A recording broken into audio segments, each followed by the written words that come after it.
It's 5:30. I'd like to call this meeting of the Plan Commission to order. We have a quorum. Everybody here, you should turn off anything that rings, please. Or is anyone registered for public comment? No. Are there any communications, disclosures, or recusals from members of the commission? No. Minutes of the February 19th meeting, is there a motion? Mr. Rui moves to approve, seconded by Mr. Hagenow. Any discussion? All those in favor say aye. Aye.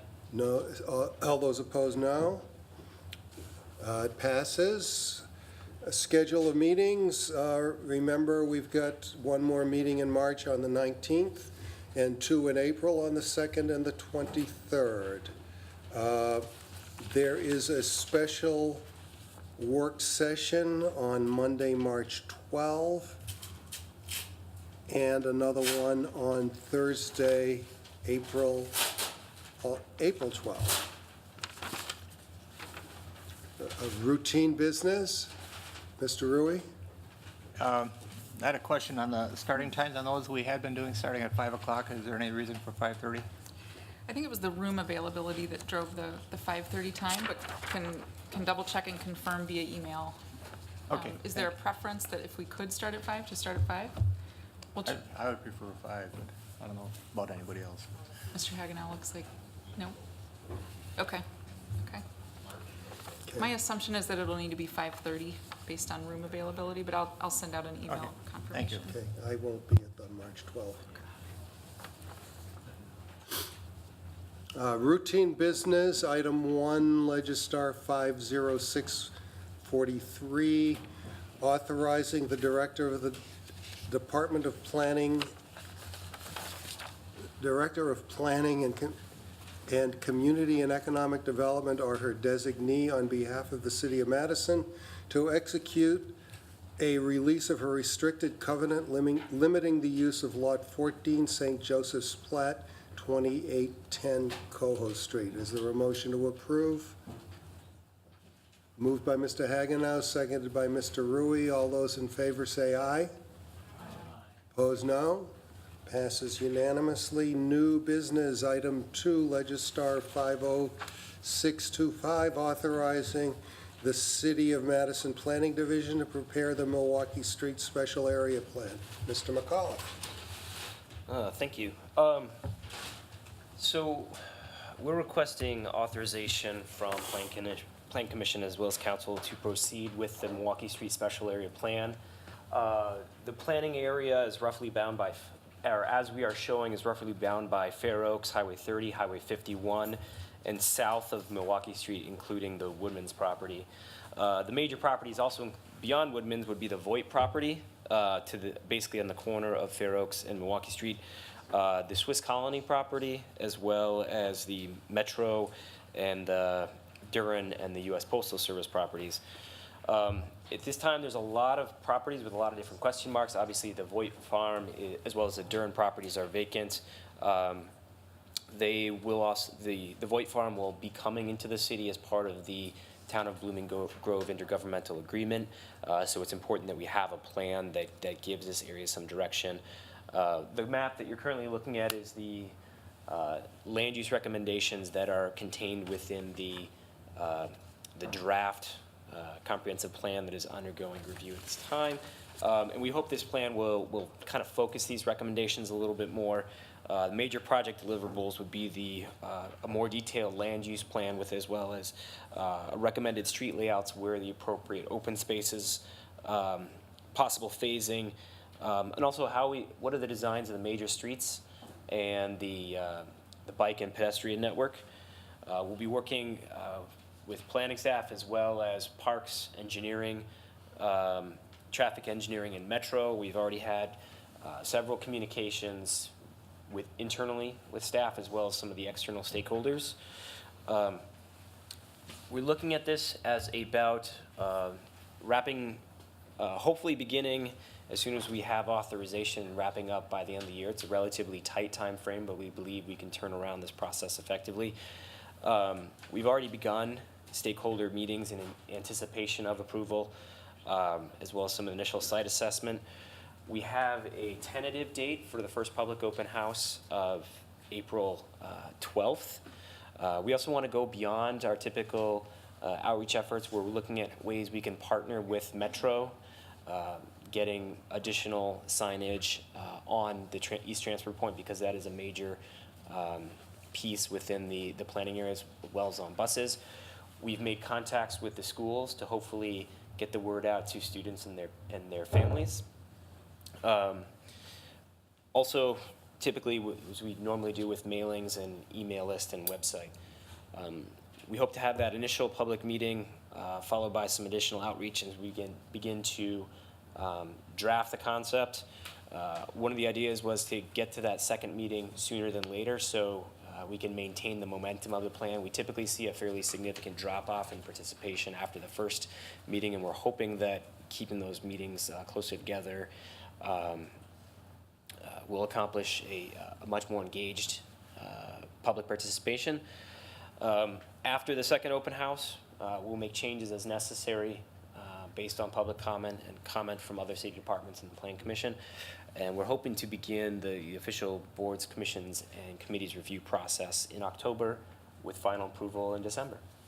So if there's any questions, I'd be happy to answer them at this time. Thank you, Dan. We do have questions. Alder Carter first.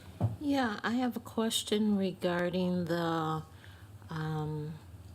community mixed use that you have on Milwaukee Street. Mm-hmm.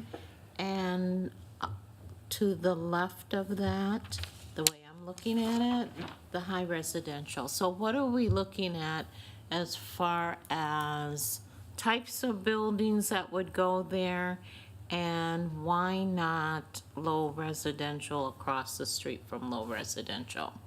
I think I can't really speak to exactly why the plan or the draft recommendations in the comprehensive plan are the way they are. I believe we would probably look at that location as having more appropriate use for, or being more appropriate for higher density use because of the exceptional transit access that that area has. When we look at the transit access, the East Transfer Point is on par basically with the Isthmus in terms of accessibility, where you can go, the number of buses that go past there. And there's many, many planning documents, as I'm sure you're aware, that talk about the relationship between higher density and transit, trying to encourage those higher densities along those transit corridors to minimize any greenfield development that may need to happen to offset some. And where is the transfer point? If you look up at the screen, I'm highlighting it here. It's this little dot. Oh, that So area, this is- okay. To orient people, this is the Woodman's property. This is the Swiss Colony, the post office, and this little piece is the transfer point. This one is the Voight Farm, and the Durham property is right there.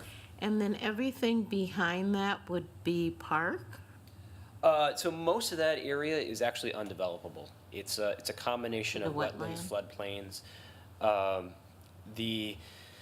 This particular, what you see, the quarry pond is actually going to be incorporated as part of the process. Engineering is working on a phosphorus recovery facility to keep phosphorus out of the lakes. They'll be using the quarry pond along with a coagulant mix to pull phosphorus out of Starkweather Creek. And so beyond that, it really becomes into the open space planning. Parks does own a fair amount of it, as does engineering. So this property is all owned by the city engineering. This is owned by Parks. Engineering is acquiring effectively this, I don't know if you can see where my cursor is, that area to the north, the relatively, what would be considered the undevelopable portions of the Voight property. Okay, thank Alder Zellers. My question is, I know that you have like an unending list of plans that could be addressed and done, and I'm just wondering why this one rose to the top of the list. I can speak to that a little bit. This area is very rare within the city. I think it's large acreage, well-served by transit, as Dan mentioned, close to other amenities, embedded in an already walkable neighborhood in many ways. The property owner has for decades not been interested in selling the property, but we have had an agreement on the books, an intergovernmental agreement with the town of Blooming Grove to do a cooperative plan for the area. And now that the property owner is interested in selling, and there are other properties near the Voight property that are also in play, we see it as relatively urgent to get the street network and land uses here to really open up this site for new development, particularly with the housing needs that the city has. This is we see this as an excellent opportunity, well served by transit, and a place that needs to be well planned before allowing development to occur. Okay, thank you. That's very helpful. Just as a follow-up question, I'm wondering whether, given that you've got a lot of things that perhaps would benefit from having plans done, is there a possibility of getting a list of those that are kind of possibilities, maybe grouped by high priority, medium priority, low priority, just to give us a sense of what kinds of things might be coming down the pike? Yeah, I think that's a really great suggestion and something that staff would like to work with the Plan Commission on, likely following the adoption of the city's comprehensive plan update. Okay, excellent. Thank you very much. Anyone else? Then a motion to approve would be in order. Moved by Mr. Palevsky, seconded by Ms. Berger. Any discussion? All those in favor say aye. Aye. Opposed, no. Passes unanimously. Thank you. We have to wait. Oh, no, we can do Secretary's report. Sure.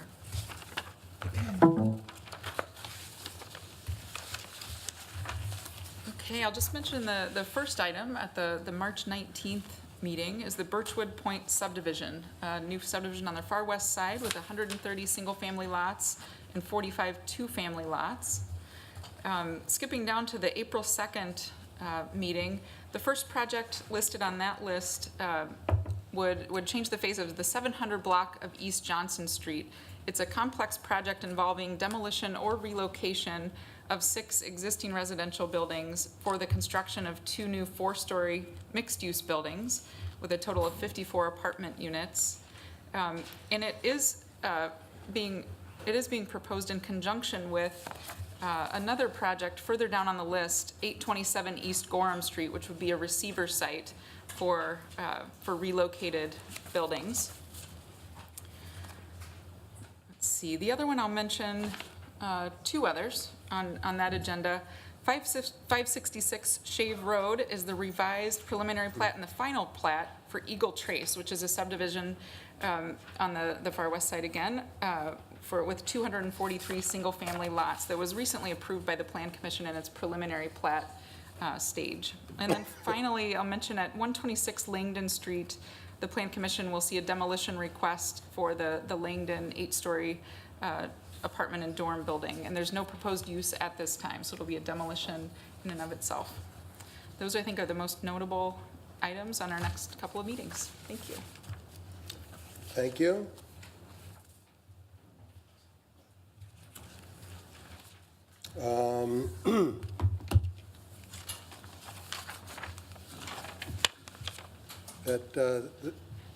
We've passed the 6:45 time, so we can start our public hearings. I want to explain to people who are not regulars here how we operate. The first thing we do is we take up all the items that are completely agreed upon. No one insists on speaking, and no one is in opposition. We take those all up in one motion and dispose of them. The people who are here on those items get to go home and enjoy the rest of their evening, and then the rest of us work on the more contentious issues. With that, I will read off the consent agenda, which includes items that are going to be referred to future meetings.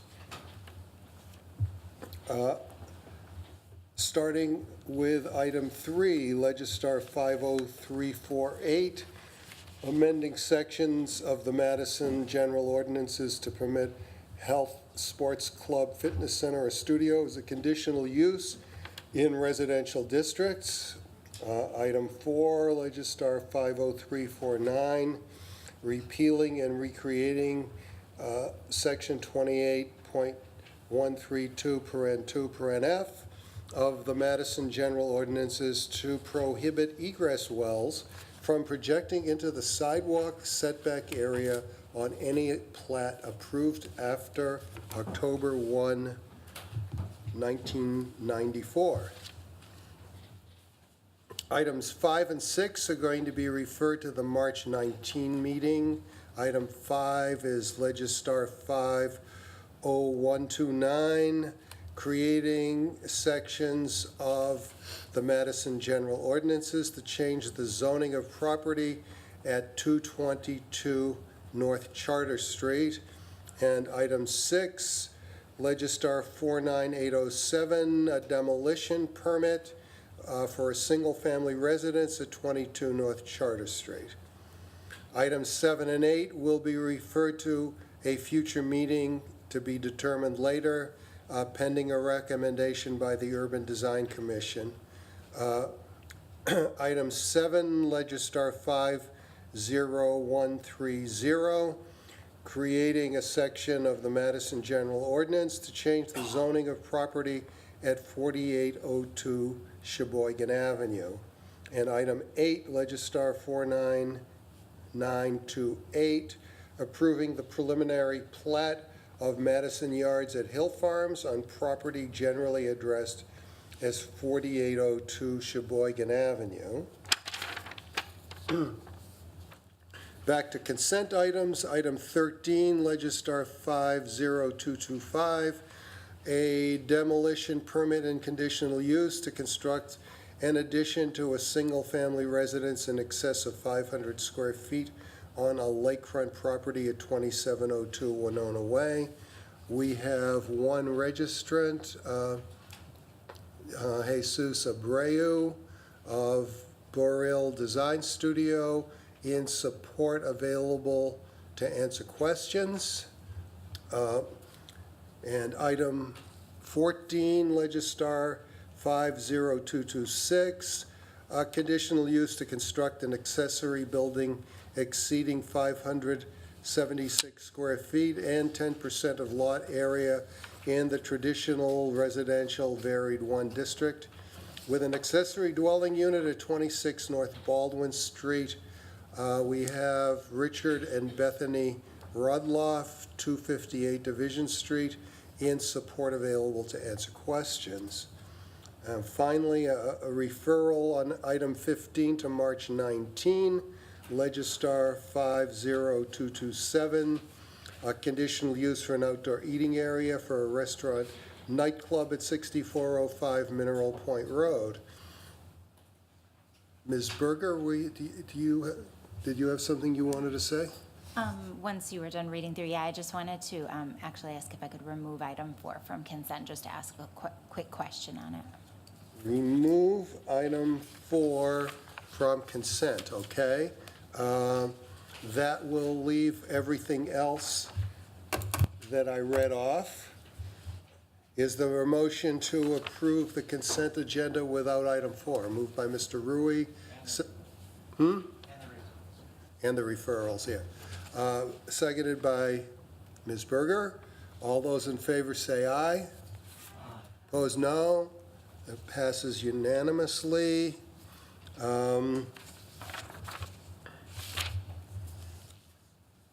Okay, I guess that brings us to item 4, Legistar 50349, repealing and recreating Section 28.132(2)(f) of the Madison General Ordinances to prevent egress wells from projecting into the side yard setback area of any plat approved after October 1, 1994. And Ms. Berger, you had a question, is that? Yeah, I'll make it worth your time to be here, Mr. Tucker. I was just wondering, and it just kind of occurred to me now as I was looking at it, why October 1, 1994? What's the significance of that date?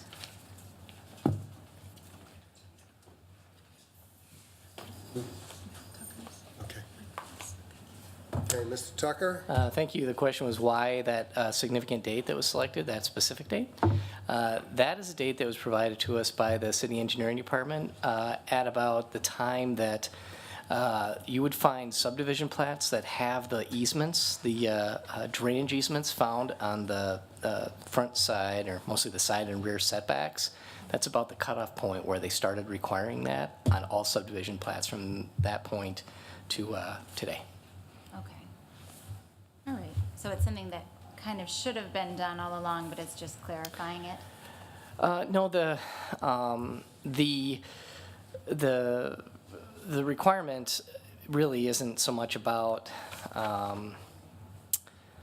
that, I guess. The amendment is more relating to the case where these are potentially allowed encroachments, which are fine, but if they both do it, you've significantly narrowed the channel, and that's what they have found, is they're running into enough of that where those easements just need to be protected and maintained, so you would, in theory, need to have a greater building setback to have an egress well within your building envelope and not go into the side setback, because those are really design system subdivisions from that point to contemporary times. And then what happens to, existing egress windows where this situation is taking place after this is passed? They'll have to change it? Or? Pre-existing approved egress windows that were built prior to this language being in place are fine. Even after 1994, but prior to, say, today? Yeah, well, I think any new window is going to need to meet the new requirement if they would like to put a new window in. So any window that was approved on a subdivision before this amendment takes effect is fine to continue through time. And any subdivision before that date in 94 this rule doesn't kick in, because you're not building into an easement then. Okay. So people aren't going to have to mad rush all around town to fill in their egress windows? Oh, no, any pre-existing, where's the camera? If anybody would like to fill in their egress well and not have their basement filled with water, that would be, I'm sure engineering would be very happy with that. However, no, we're not going to make anybody fill in any existing windows. Thank you. Mr. Polewski? Thank you. Mr. Tucker, what is the average size of an egress window well? Okay, this is a building code matter, and I'm going to do my best. Thank you. Basically, my understanding is an egress well is basically a minimum of a 3 foot by 3 foot box that projects from the foundation wall. And it also has a platform inside that can then be stepped into that is a certain height, so a person can basically kind of climb into the egress well and escape in the event of a fire or something else in the basement. Any further questions? Any further discussion? Then motion to approve, Ms. Berger, seconded by Mr. Polewski. Any discussion? Seeing none, all those in favor say aye. Aye. Opposed, no. It passes unanimously. I believe that will bring us to item 9.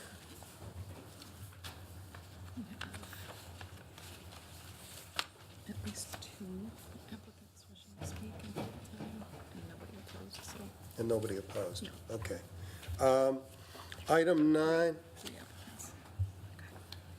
Item 9, Legistar 50364, creating section 28.022 to 00322 of the Madison General Ordinances to change the zoning at property located at 2507 Winnebago Street from PD GDP Plan Development General Development Plan District to PD SIP Plan Development Specific Implementation Plan District. Mr. Parks? Mr. Chair, members of the Plan Commission, very briefly, 2507 Winnebago Street is buildings 6 and 7 of the Union Corners Plan Development Site that was approved in 2014. The specific implementation plan before you calls for 2 apartment buildings, both 3 stories in height, totaling 60 dwelling units to be constructed on a 3.2 acre site on the southeasterly side of Winnebago Street, on the portion of Union Corners that backs up to the Union Corners Trail, Union Pacific Railroad, and mostly single-family homes on Farwell Street to the east. Planning staff has reviewed the SIP and believe that it's generally consistent with the general development plan that was approved roughly 4 years ago for Union Corners. This is actually the buildings 6, 7, 8, and 9 site that they're building 2 buildings on. It is consistent with the building placement shown on the plan and the relative density that was approved. Planning staff believes that the plan development standards can be met. The Urban Design Commission reviewed the project on February 21st and approved the site plan and building massing for the 2 buildings. They did have some fairly substantial comments about the appearance of the 2 buildings, as well as some minor comments about landscaping. The project is recommended for approval with condition that final approval be granted by the Urban Design Commission prior to the issuance of permits. And the Urban Design Commission provided fairly specific guidance on what they'd like to see when the project comes back. So we believe that the Plan Commission can approve the project or recommend approval of the project tonight, subject to that condition. And I'd be happy to answer any questions after the public hearing. Thank you. Thank you. I'll open the public hearing. We have a request that 3 people representing the applicant be allowed to present a combined presentation, so I'll give them 9 total minutes. And be careful, if you don't use your time wisely, the 3rd person may not get to speak. At this time, we have Nicole Solheim, 200 North Main Street, Oregon, representing Gorman and Company, Ted Matcom, representing Gorman and Company, and Mark Smith, 2922 Gregory Street, Madison, representing Gorman and Company. All right, should we get started? Okay, sounds good. Nicole Solheim from Gorman and Company, thanks for your time tonight. We're here for Union Corners Grand Family. Gorman and Company, I'm sure a lot of you have seen us here before. We were formed in 1984. Our home office is out in Oregon. We've developed approximately 70 projects and almost 5,000 units in the state of Wisconsin. And we serve as developer, architect, general contractor, and property manager on our developments. So we're here again for what we're calling right now Union Corners Grand Family.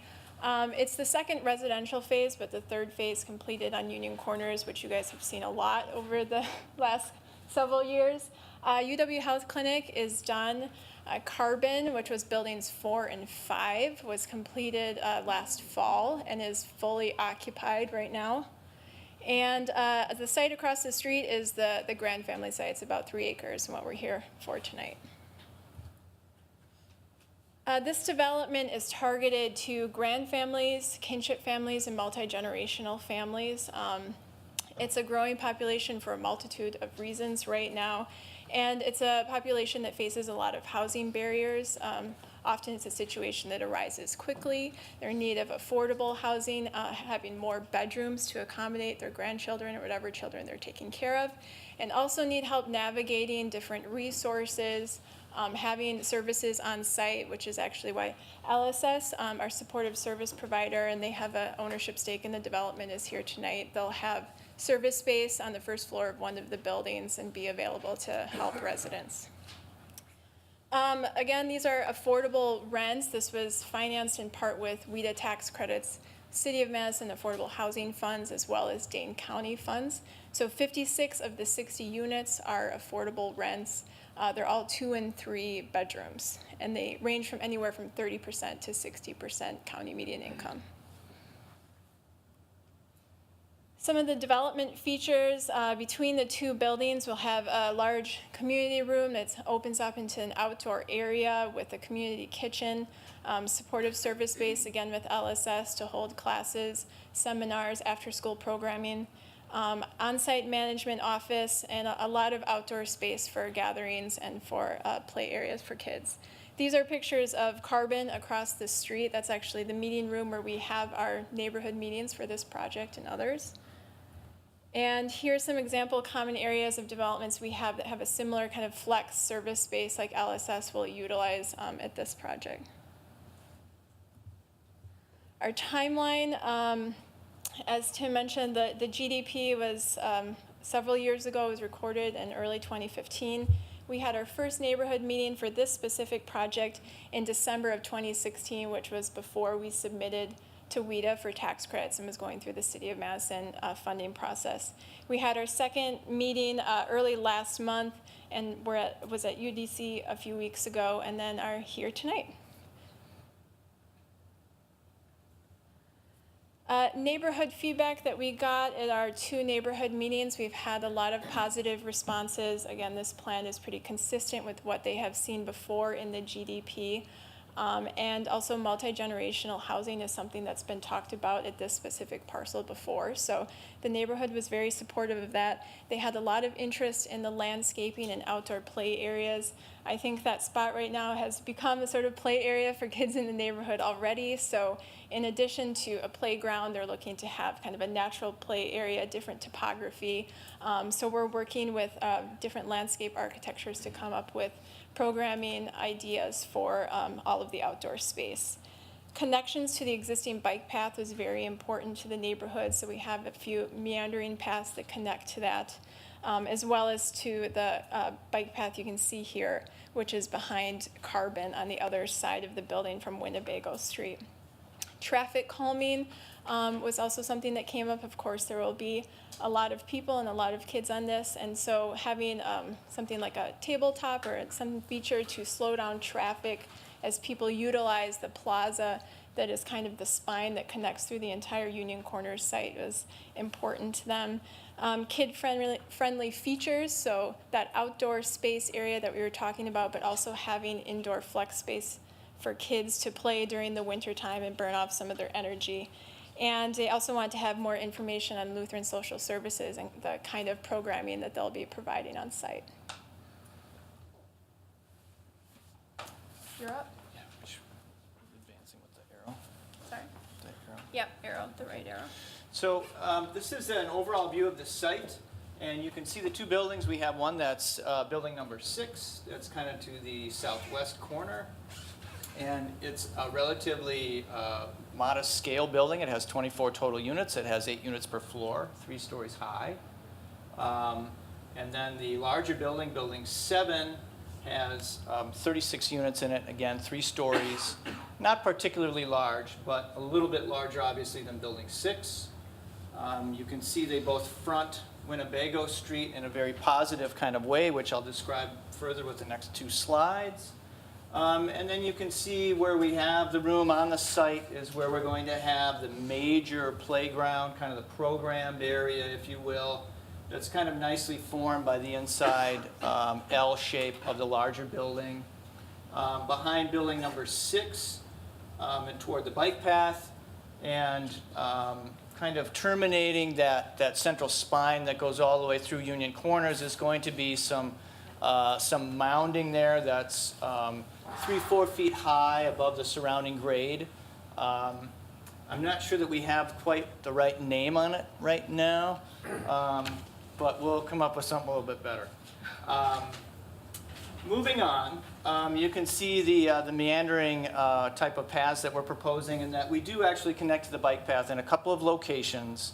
And this allows users of that public bike path to kind of shortcut through the property and or residents to connect to that bike path and use that as a very good way to walk or run or jog or bike through the neighborhood. And as was mentioned, we also have a bike path that's already built right behind Carbon. So we have a number of ways to get through the Union Corners campus without utilizing Winnebago Street. Wrong way. So I just wanted to call out the detail that we're proposing for the plaza between the buildings. And again, this is one end of the central spine that runs all the way through the Union Corners site. So we see this as very much a gathering place, a place of community for the residents on the site, as well as circulation. And we think it's going to have a wonderful quality to it, again, kind of framed by the two building facades. I wanted to call special attention to the treatment of the building facades as they face Winnebago, in that we have a number of units with walk-ups from the sidewalk directly into the unit. So these are large 3-bedroom units that have a porch that is slightly raised 2 to 3 feet above the sidewalk, and a pretty traditional kind of entry that you might see. And we do intend to invest in the landscaping there and in the treatment. They are set back about 10, 12 feet from the sidewalk. We have, right now, I believe we have a 7-foot wide sidewalk there to allow for the vehicle overhangs on that sidewalk and still have plenty of width there. So I think this is a real plus and a real feature in that it will add a tremendous amount of character to the street and that experience of being on Winnebago Street, and make it much more of a neighborhood rather than a purely suburban type of housing project where everyone simply drives in their car, takes the elevator up to their unit, and just stays inside the building. We want to make sure people have other opportunities. And that's your 9 minutes. Okay. I've got just 2 slides. Okay, give you an additional minute. Okay, so there has been some feedback, disagreement with the facades. We feel that both of these buildings need to be quite different, and that we don't want Winnebago Street to feel like a campus. That is, to have only one language on the entire block. We think this leads to more of an institutional feel or more of a campus feel, and isn't really appropriate to building a neighborhood. We want to see some diversity in the architecture and the materials, as well as the design. So you'll see that while we both have, we share brick and we share some other kinds of qualities, we're thinking different colors, different material finishes. And then I'm going to finish up with a view of that plaza from more of an eye-level perspective. And this is focused on a large front porch that is really the central feature of the larger building. And this is really the community space.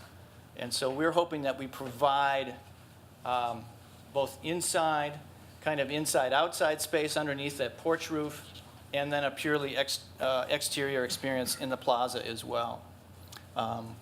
We'd be happy to ask or answer any questions that you have. Thank you. Given that there is no one registered in opposition, and no one else wishing to speak in support, I suppose we could give Mr. Smith 3 minutes now. Did you wish to add anything?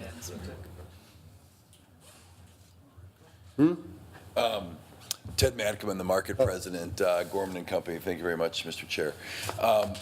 No, we think that we have a good redevelopment of the parcel that complements Carbon across the corner. As we indicated, we have LSS here to answer any questions regarding programming. We've been fully engaged with Marcia, the alder, and the community and the neighbors, who actually, to be honest with you, just surprisingly fantastic in terms of their engagement of this. And we think we've done this project before in Milwaukee, Grand Family, which is the first in Wisconsin. The problem with the project in Milwaukee is that was only, it was 47 units, but only 15 grand families were recruited to live there because of our hurried up lease up. And those, out of 2009, when we opened that facility, 13 of the 15 of the grand families are still there.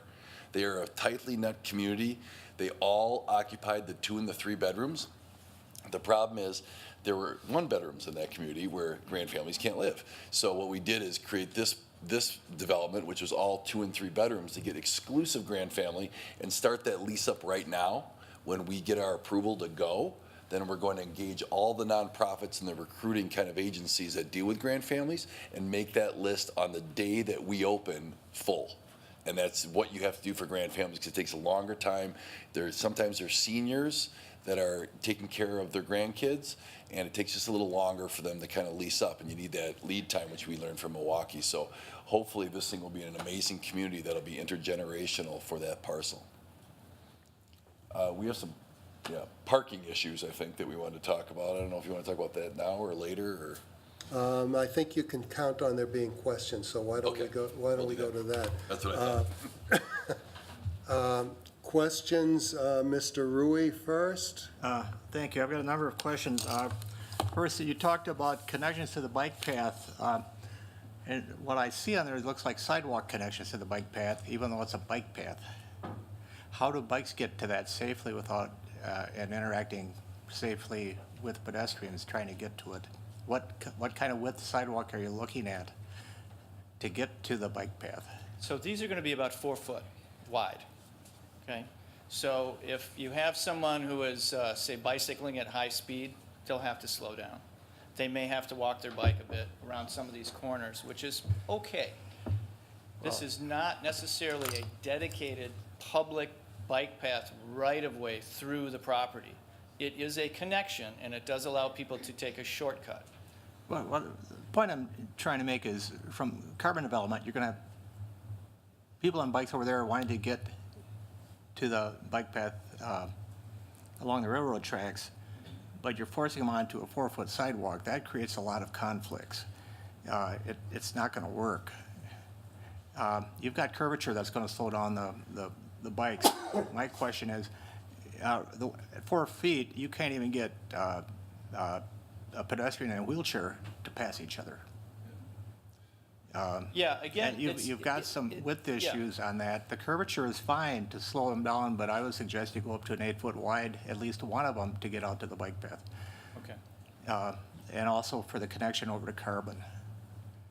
Yeah, I mean, I think the intent of the width, I'm not an expert on, so I do not know what that appropriate width would be. However, the meandering was really to make someone actually get off their bike, because we don't want people like running in that or riding in that plaza. We want people to walk. In reality, it ain't going to happen. You're not going to see a kid walking their bike. It's going to happen. You might as well accommodate the proper width. The curvature is fine, but you should accommodate the proper width so that the kids on bikes can interact with people and pedestrians can interact properly. Because guaranteed, the kids aren't going to get off their bikes, and probably adults won't either. Did you have another question? Yeah, I got a few more. That was one issue, is you talked about bike connections, and I don't see them. The next one is on the sidewalk along the front.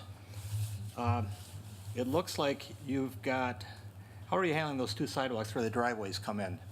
I've got a conflict in drawings here. Where the sidewalks cross the driveways? Sure. You're asking Right here? Yeah, and up at the precisely other what end. happens? Well, I mean, it's all at the same grade. It's all at the same level.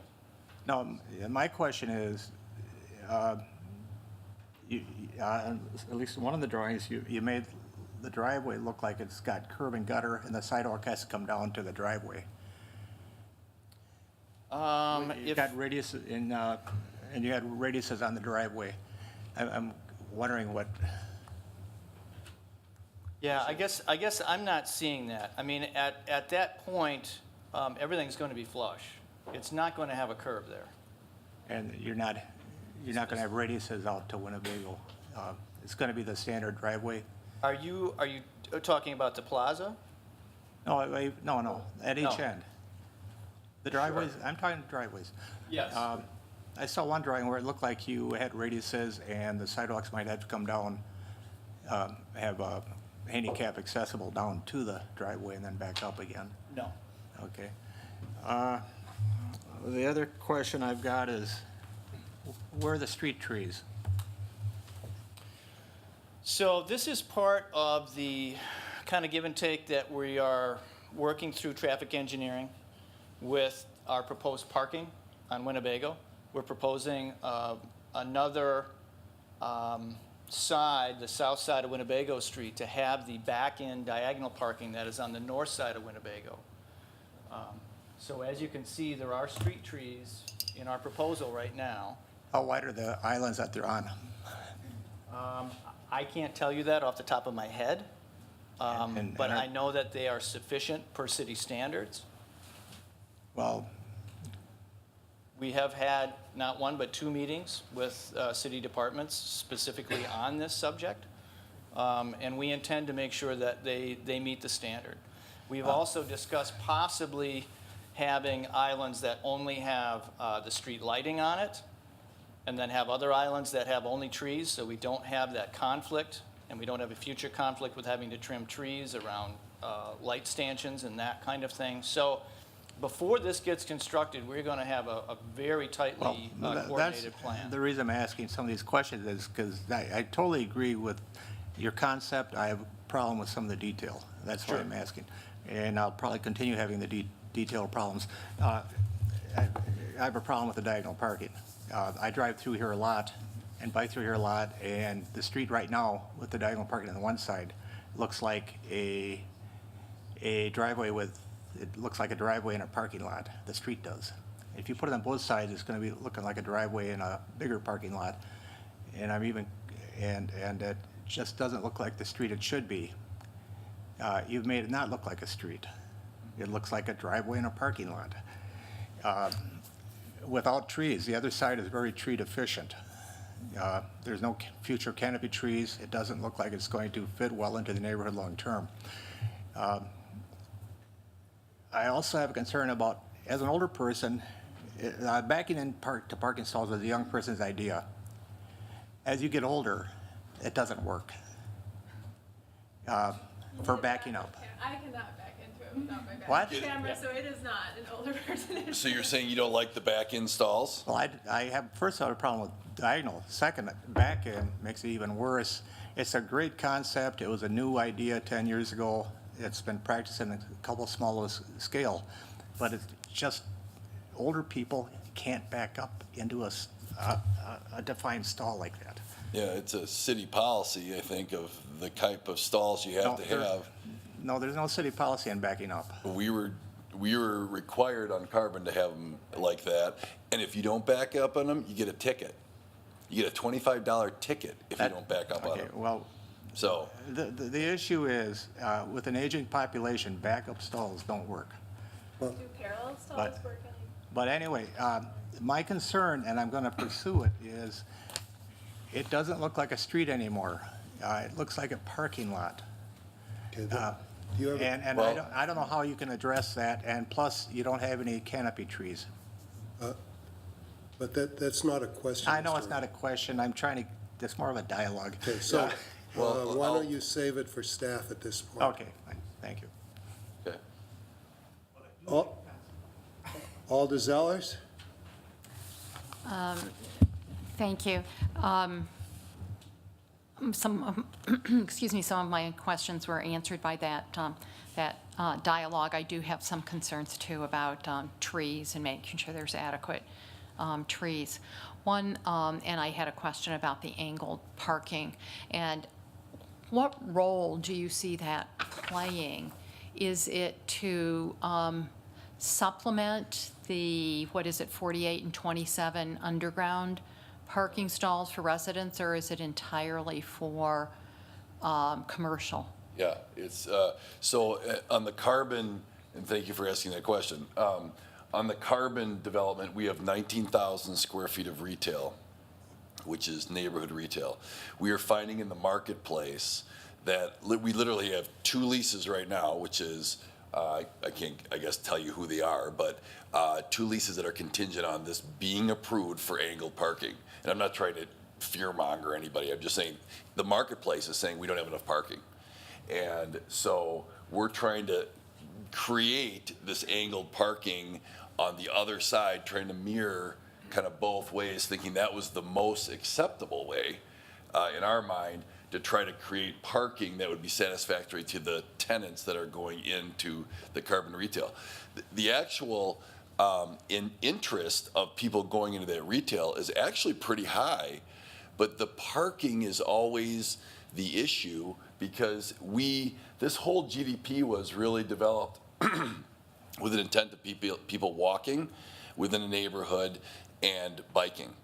And so the problem is when you are a retail person signing a personal guarantee for hundreds of thousands of dollars, you don't want to bank on somebody taking their bike, especially in January, or walking. They want parks, and they want cars, and you can't park anywhere here. It's an island.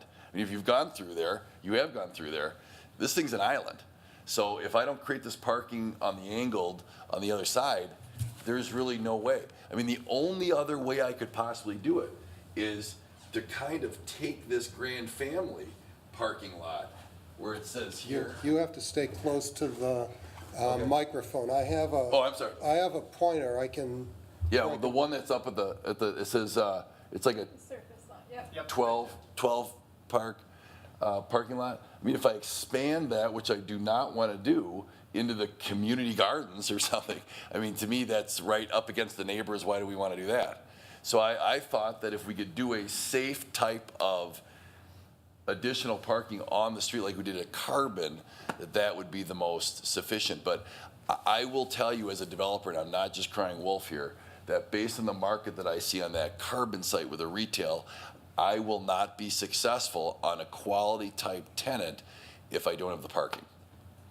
And I think I don't think the parking, this is subjective, and you guys have a subjective view of whether it looks like a parking lot or not. The issue, I think, is the bikes. You know, we've got two bike paths that I created in back of Carbon, one that exists with the city that goes in back of Grand Family, and the issue is what happens at Winnebago. Can you go through Winnebago with a bike or not? That, to me, I would think that is a little bit of an issue, but you do have two other options to get around. And so we're asking for this amendment to the GDP because we really think we need it to be successful in the retail. I mean, 19,000 square feet is a lot of retail. The other, I would just echo Mr. Rui's concern. If you're looking at bikes being on a 4-foot wide path, that really would be a concern. Yeah. The other question I have is in regard to sound insulation in the apartments. Are you doing something that is perhaps a little bit more than what happened in Carbon? Right now, we haven't designed it to that. We are focusing on the materials which are going to have to be extra soundproofing for the train, because the train's right there. So the exterior of where that train comes in, which follows the bike path, that is something per HUD regulation that we have to have an enforcement of soundproofing on the exterior. We have not put anything on the interior, although we are looking at that. That came up at the community meeting. Because I have somebody living now in my district that moved out of there because of concerns with sound. So I would just urge you to really pay attention to that so that people enjoy living in this. I think it looks like a good development. Yeah, I We'd appreciate like them that. to That stay. came up at the community meeting, and we are looking at that because that is something where we're going to have a lot of kids that we're Right. looking at that. Okay, thank you. Alder Carter. Yeah, thank you. So, a couple things. Was the community garden moved? Was it moved? It's been in a couple locations, actually, from the GDP and earlier plan for this particular parcel. So we have moved it around, but we thought that it should have a little bit more space. We also wanted it to have the possibility of someone using that small surface lot in support of that garden, in case that was something that needed to happen on a seasonal basis, or to perhaps accommodate someone who wanted to use that space. We also like the fact that it borders the single-family homes, and so for the most part, you know, it's a garden. It's a pretty quiet kind of use to put in that space. Is it on contaminated soil? No, this is a closed You have to come up to the mic, please. This is a closed site with the DNR, so the contaminated soil was removed. We do have a phase 1 in process. We went through the same thing at Carbon that will confirm that. The only DNR approval that we really need is when we're dewatering. We'll have to notify them and have a permit, similar, exactly what we did at Carbon. But no, that has been removed with the prior development. Okay, so in your experience in Milwaukee, are 2 to 3 bedrooms adequate for grand families? In terms of having it larger, like 4 to 5? Or- Correct. Yeah. The 2 to 3 bedrooms is pretty much the meat of the market. There are some that are 4 to 5, but traditionally what we see is it could be a grandmother, it could be an aunt, it could be, kinship care, it could be someone who's actually has legal guardianship or not. But usually it's a 2 to 3 child type of situation with a grandparent. Okay, and did you answer the question whether the units have the underground parking or not? They do. There's 100 and, There's 75 underground stalls for the 60 units, and then 10 in the surface lot for visitors, on-site management, service coordinators. Okay. And just one more thing, what precautions are you using for the driveway? Also the plaza, it looks like the plaza goes across the street, or at least the design of the plaza crosses Winnebago. What safety precautions are you doing for that? Here, and it doesn't show perfectly, but right now what we're looking at, and correct me if I'm wrong, is a tabletop to slow down traffic and provide a visible walkway across there. it's across Winnebago. Yeah, across Winnebago. Okay. As well as one as of a those- change in texture. That tends to have Microphone. an impact as well. As well as changing the texture of the pavement through there. And so it's very well defined. This is something that we're going to have to continue to work with traffic engineering on. It may or may not become I don't know the right terminology for it, but a proper signaled pedestrian crosswalk. We haven't quite gotten that far yet. Okay, and if you go back to the other slide that you had up that shows the topography a little bit, yeah. On this one, is there community rooms in both buildings or just in the larger building? Go ahead. Initially, we did, so we have all of our community space in Building 7. Initially, we did have a small community room in Building 6 as well, which is what we have at Carbon. And it really hasn't been utilized, and also a big part was having management and the social service officers being able to have eyes on what's going on in all of the community space, so that's why we kind of combined it all into one building. Okay, and you also said that you were using different materials for each building, 6 and 7 would have different materials? Right, so they both share use of brick. The smaller building then has a stucco top floor and a half, and a brick base, which is about a floor and a half. So it's a fairly traditional kind of composition. And it's very much a four-sided architecture building. Because building 6 is kind of more of an object. It's very exposed on all of its sides. The site is rather shallow where it's located. Whereas building 7 is just a little larger, it's a little longer, and there's more of a front and a back to that building. And both buildings have direct access on the first floor? That's Those correct. units? Yes, they do. Yep. And this is something that we're required to do, but we also think, again, it's going to be a really nice amenity that's going to kind of set the kind of the tone, the mood, the experience on Winnebago Street. Okay, thank you. I'll save my other questions for staff. Thank you. Mr. Hagenow is next. All right.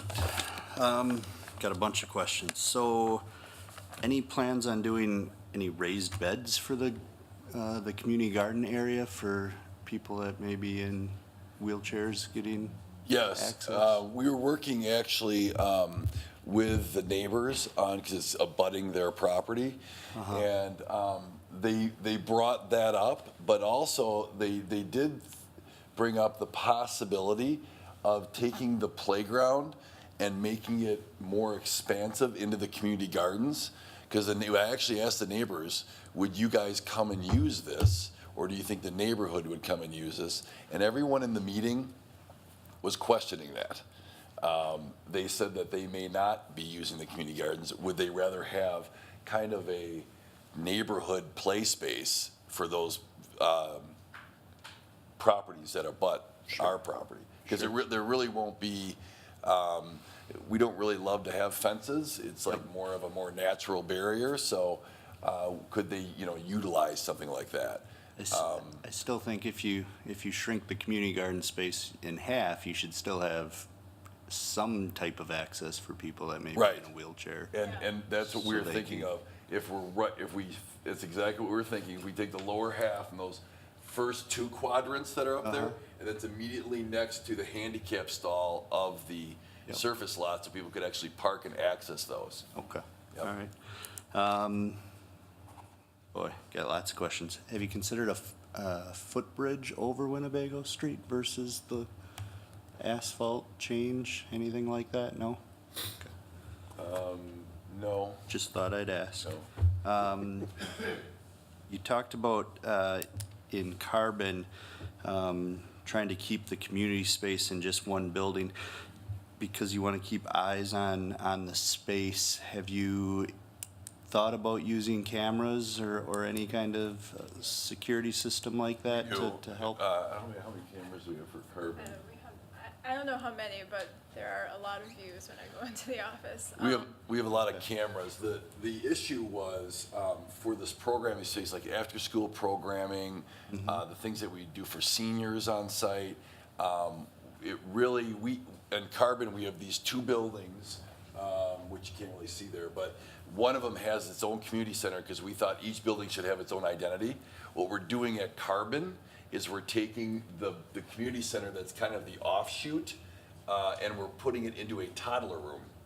So a toddler room would be something where both developments could have the Sections, toddlers come over there and play in January. Because we just had a resident meeting in Carbon, and the first thing was, my kid has nowhere to go because it's a little loud when the 2-year-olds are screaming beneath the floors, and so they're like, can we put them in some place that they can, have a fun little play area. So we're actually turning that into there. The management said, we can see that community room, but we can't engage with it. So those residents are kind of on an island. So if we could keep all of the amenity space in one building, that's just a better management tool with the leasing office, so people can actually see what's happening and manage that space better and program it better. Okay, all right. My last, it's more of a comment than anything, and it's just to add on to the sidewalk issue versus, a bike Wider. path wider. Yeah, if you really want to invite people to come through that plaza space, I think, and get over even to the retail off of the bike path, you're gonna want that, at least one of those sidewalks a little bit wider so that people can more easily access that. I know you're trying to say it's not a public place or a public space, or an easement to the city, but if that's really what you want to do, and I think you do, because I don't think you want just the community members, residents of the building hanging out in that space without inviting, the rest of the community kind of, and keeping it more open, So do you think that actually if we went from the city bike path and we just kind of had almost a direct link into there, I mean, that would actually be something like better that, and yeah. cheaper, Yeah, to be honest with you, instead of the meandering paths. Yeah. Because I'm not a huge fan of I think that meandering might work well paths. for you, yeah. Yep. I would definitely look at it for sure, so, thank you. Thank you, Mr. Hagenow. Mr. Rui again? I'm okay with a meandering path, just make it 8 feet wide. I mean, it's just, that's, when you said that, that's what I worried about because of the cost, because now you just doubled the cost. Yeah. But if I could take some of the meandering out and put like a straight, where you said, let's actually make it a link Yeah. with 8 feet wide that goes right to the thing, that makes more sense to me. I had a couple other bike questions, I couldn't find anything where you showed where specifically bike parking is gonna be. I assume that some will be underground in the garage underneath. The bike parking? Yeah, and then you'll have some visitor parking up on top. But my question is, how do people that are biking to the sites get to the bike parking? Well, there's a required amount that we need to have that's enclosed, that's for the residents. No, And then we need another I know that part. My question aspect of is, parking that is public and is on the surface.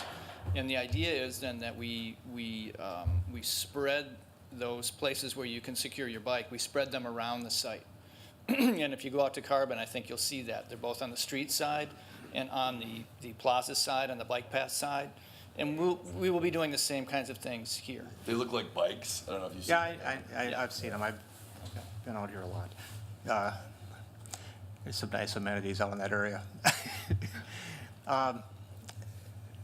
My question is, the bike parking in the garage, if you're a resident and you're biking home from work or or biking from a store or something, how do you get to that parking in the garage?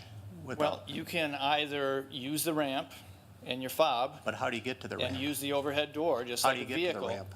Or you can haul your bike through the lobby and into the elevator and then down to your parking spot. Well, my question is, how do you get to the underground parking? Yeah. You would use the same Like, driveway say if you come in- that if any you're- other vehicle does. If you're coming in on the bike path, how do you get to the bike parking underground? Well, you see where the access is into the building? Oh, yeah. So either you go on the sidewalk, you see how the sidewalk merges like that in the bike path?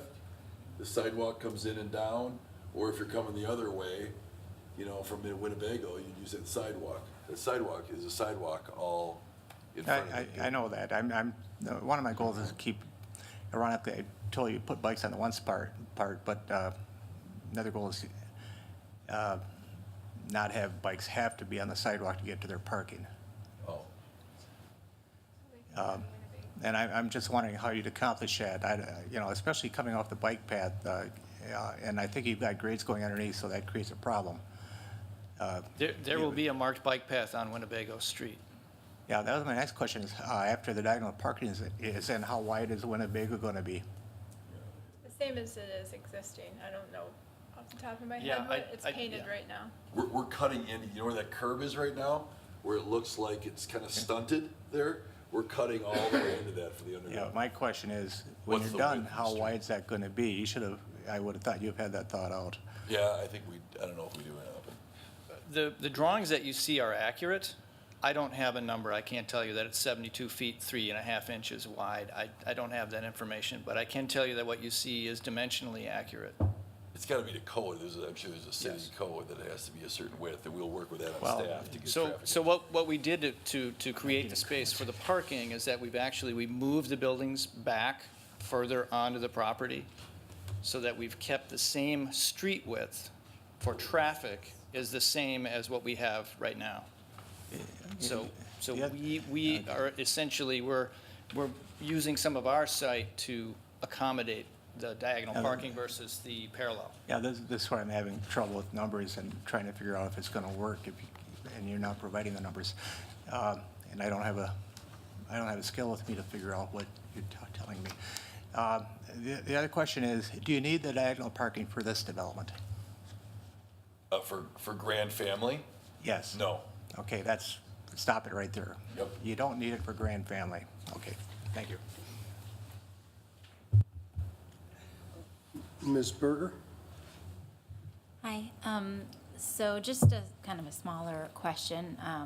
I understand what you're saying about needing to have successful retail in there, and needing wanting to have the back-end parking. I was noticing, though, when you compare the southern side of the street to the northern side, it looks like it's encroaching a little closer to your table walk path across the street there. And I was wondering if you had considered, shrinking out, I don't know if I'm describing this well, but kind of removing a spot or two so that you can have a little bit more space where there's not going to be traffic backing in and out. Because the northern side, it looks like there's a little bit more space, and then it's kind of, we're trying to cram more parking spots in on the southern side, and it looks like it gets a little closer to that crosswalk. So I guess maybe this is a recommendation, but I was wondering if there was something magical about the number of spots you're trying to squeeze in, or, if you could potentially lose a couple of those to maintain the safety for people crossing at that crosswalk. The reason why I switched this image here is that on the extreme left edge there, you can see that in fact we are intending on being able to support 2 proper canopy trees, 2 shade trees to help define that path. Yeah, I mean, it's not like it's nothing, but compared to the northern side, it looks like it's a little, it does get closer than it does on the northern side. And it's not just the space of the cars parked there, but they're gonna be, for instance, if they're coming from the south, they're gonna be almost going into the path for that last stall and then backing up. So, I mean, yes, it can be maneuvered. I could do it. I'm really good at backing up, but but a lot of people, are not. So if they pull up too far or whatever, or it would just freak people out walking in that path and seeing somebody, even if they're about to stop and back in. Talking right here. Yeah, exactly. And potentially on the other side too. The other on side's both. going away from it. Exactly. Yeah, I mean, and that's true. But you definitely have a lot more generosity on the northern side. So I guess that would be, yeah, exactly, to create a buffer. So, okay, maybe it's more of a comment than a question, but there wasn't anything magical about those spots needing to be there, you're saying? Well, the more the better, but Yeah. I get what you're saying. We don't have to have it be a safety concern, absolutely. Okay, thanks. Alder Carter? Yeah, I just want to know, where is the surface bike parking? Can you, Service bike parking? yeah. What areas?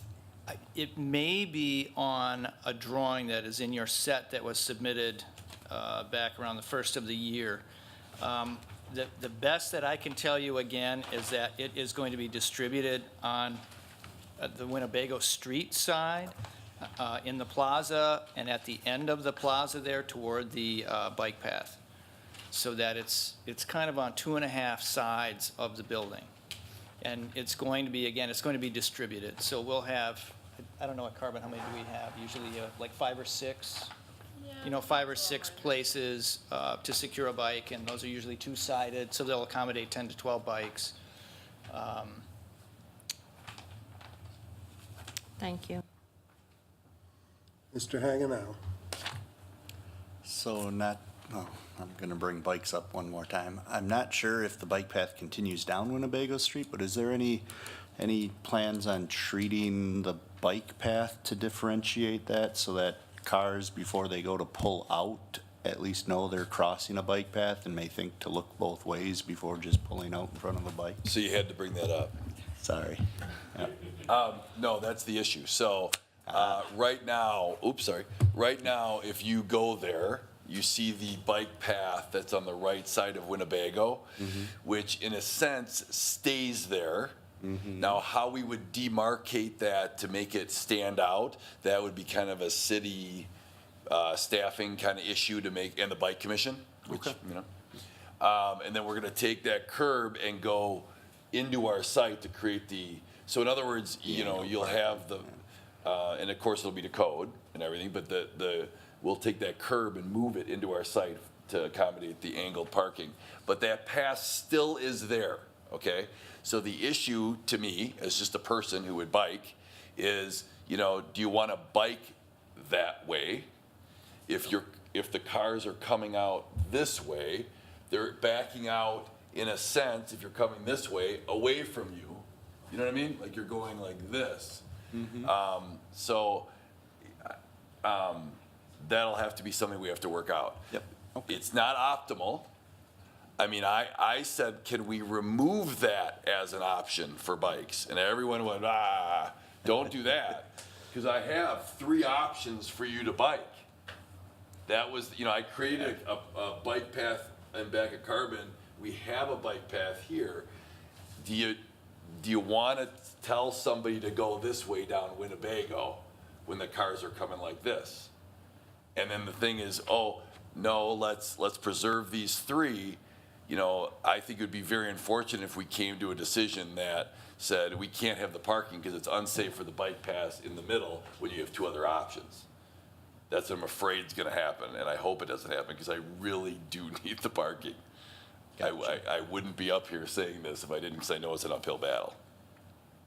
Okay, thank you.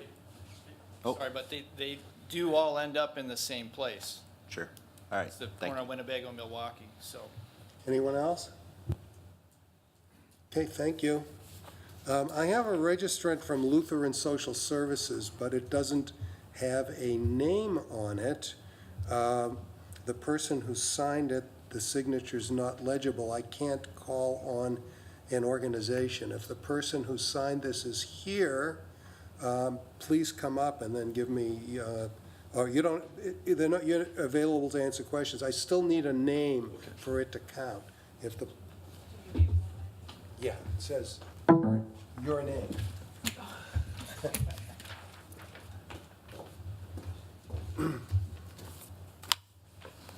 Okay, with that, I will close the public hearing. Questions for staff?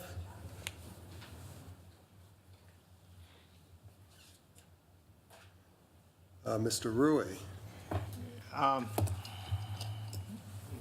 see a comment in there from David Dreyer that he doesn't want to approve anything within the right-of-way, wants that to go to a ped bike motor vehicle. Would there be any problem approving this development without, and not approve anything within the public right-of-way? And I refer that part. I like the project. I'm going to try to figure out how to pass it with, but deal with some major concerns that really I heard are not part of the project. They don't need the parking. Mr. Parks, you want to take this? Sure. There's 75 parking stalls within the 2 buildings and the 10 surface stalls for a 60-unit project.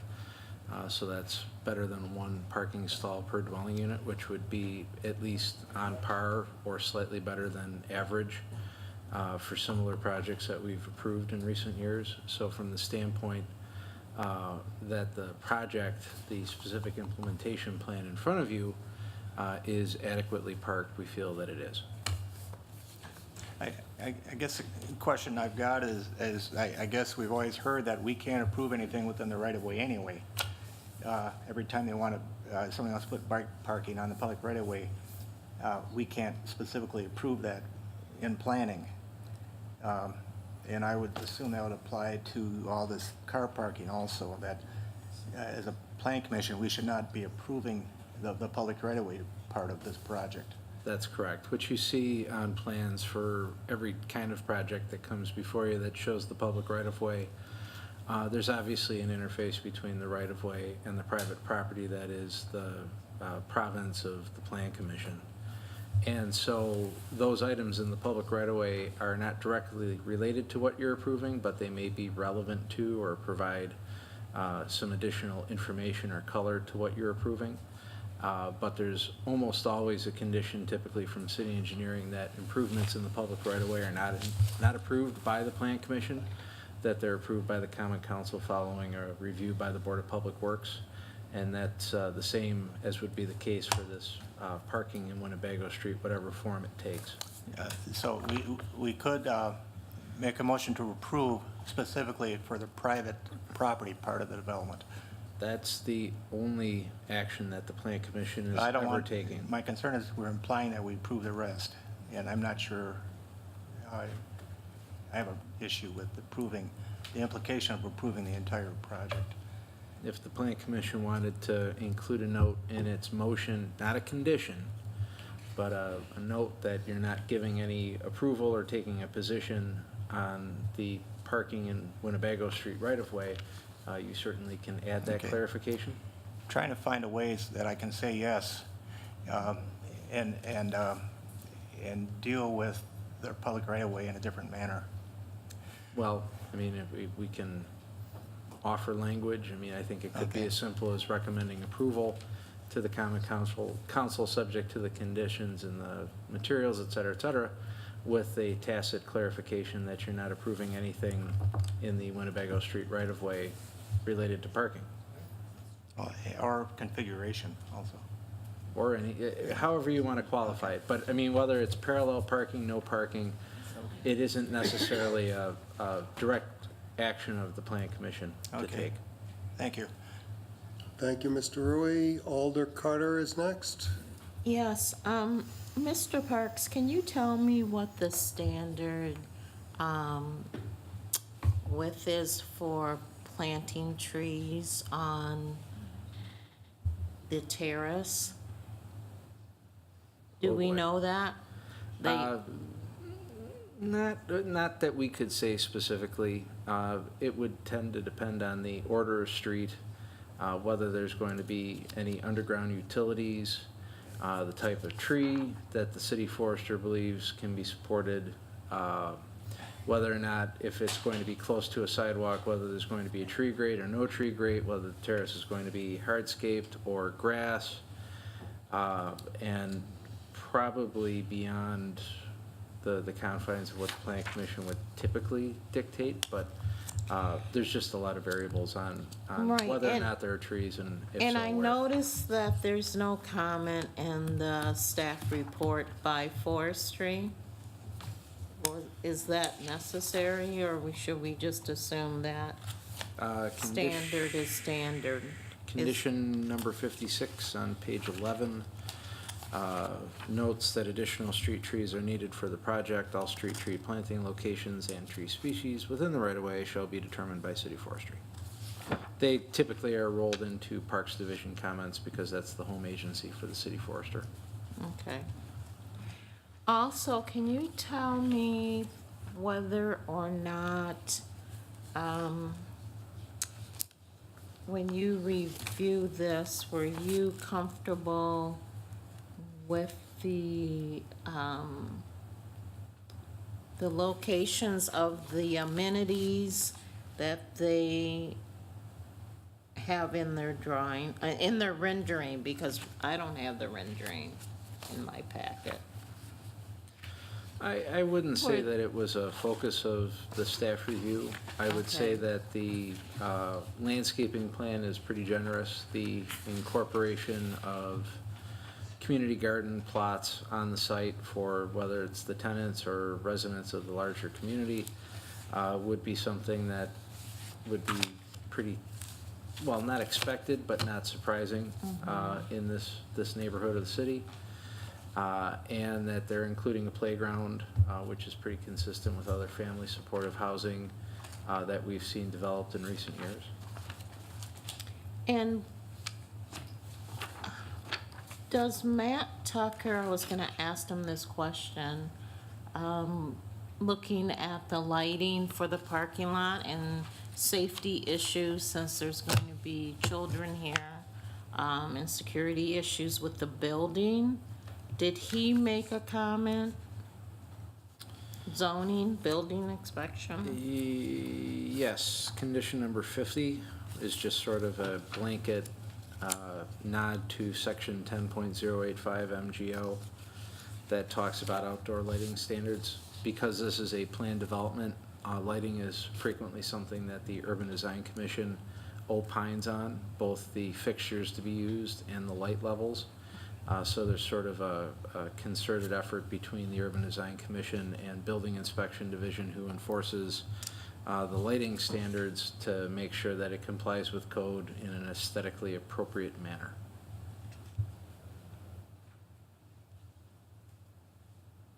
Okay. And do you know where the bike parking is on the surface? The guest parking, because it doesn't show it. I would have to get back to you on that, but I thought it was shown on the landscaping details, but I may be confusing the three projects that I'm here for tonight. Okay, thank you.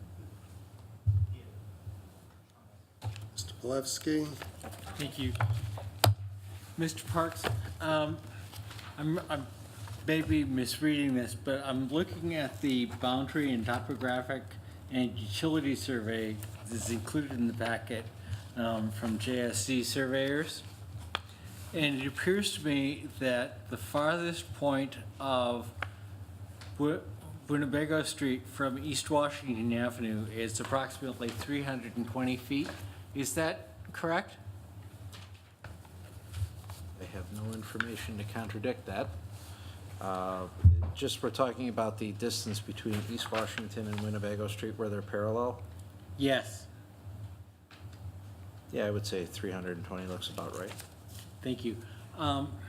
Is there any planning reason why Winnebago Street needs to be treated as an arterial street? I would characterize Winnebago Street as more of a collector versus East Washington. East Washington is classified on city plans as an arterial roadway.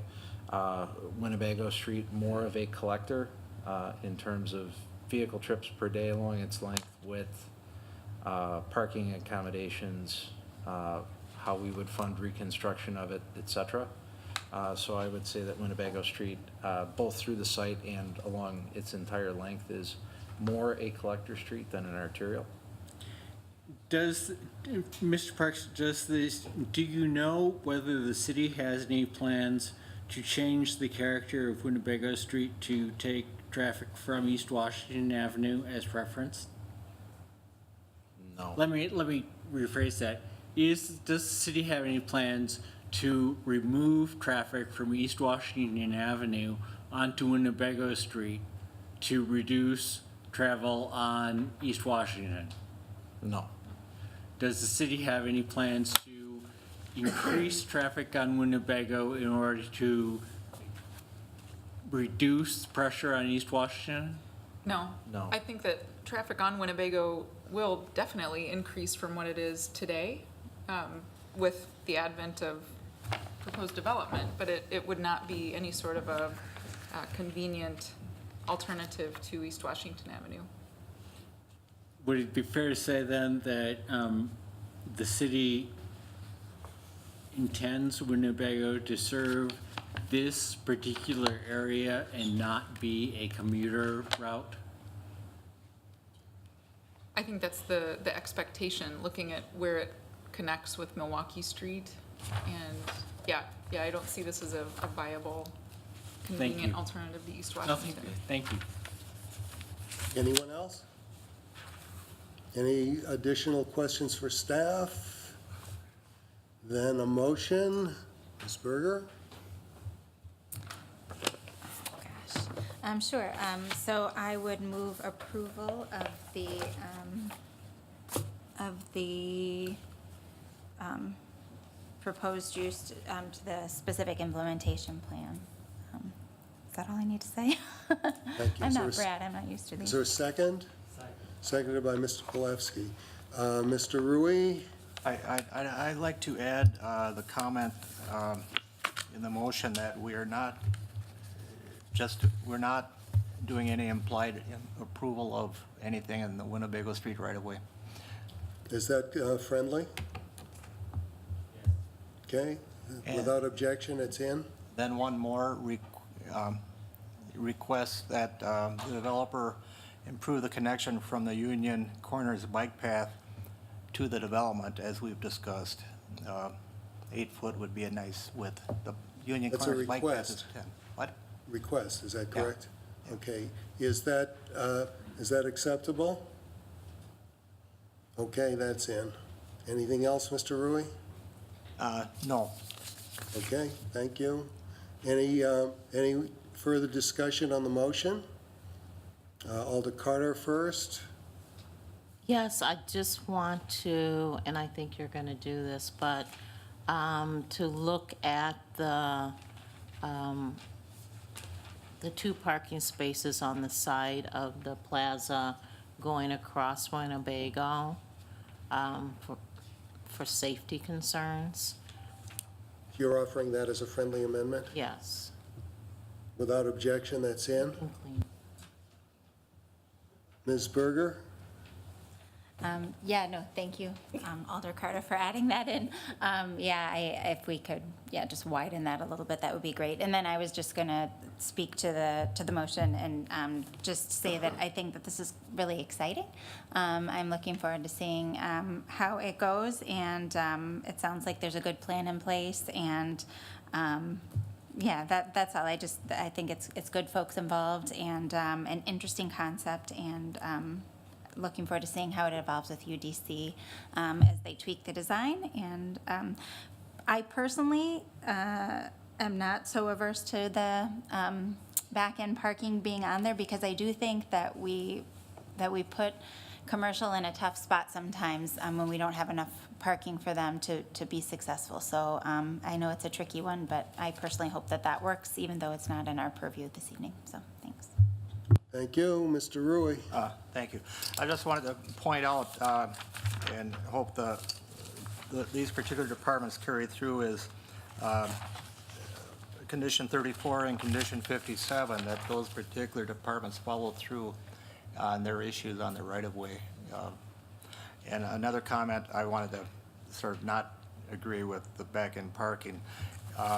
We spent a lot of time over the years to get rid of what looks like strip malls, where the park is in front of the buildings, and essentially what I see here, and I've gone by it so many times. I don't think that's under our purview. It sort of looks like a strip mall there now. And Do you have any pardon? jurisdiction over this? What's going on? I'm trying to get clarification for staff of whether or not we have any jurisdiction over this subject, Over the what? over the subject of back-in parking. I think that may be more with traffic engineering. Yeah, I don't Yeah. think it's within the But- purview of the plan commission. But I just wanted, it's not whether it's back in or in, but just a comment, probably unrelated to the motion, that we've worked hard over the years to get rid of strip malls and put buildings close to the street. And this sort of looks like a strip mall. The piece that's already been built sort of looks like a strip mall. And that's troubling, that we're going back to what we had in a different way. Okay, thank you. Mr. Hagenow? I just wanted to add my appreciation to the developer and the whole team in the design of this development. I think there are some aspects of it that do need a little tweaking with that parking in the street and trying to blend that. However, I really, the city itself needs affordable housing, and I like this idea and this concept, and I think it's very well put together. The use of LSS to bring in services and service coordinators into the building will only add to the success of it. So thank you very much. Alder Carter? Yes, you can tell me if this was mentioned before, but to look at direct access to the bike path from the rear of the building. I've lost the page on the diagram, but right by the grassy knoll where the grassy knoll, the plaza can be extended to have a direct access to the bike path, if they can look into that. Is it? Was that part of yours? Oh, I'm sorry. Okay. Thank you. Mr. Polewski? I would like to say that this is one of the best projects I have seen in terms of public-private development, working to solve problems of housing and social difficulties created by lack of housing and poor design choices over many, many years. I am wholeheartedly supportive of this project. I think that it is well designed. I think that the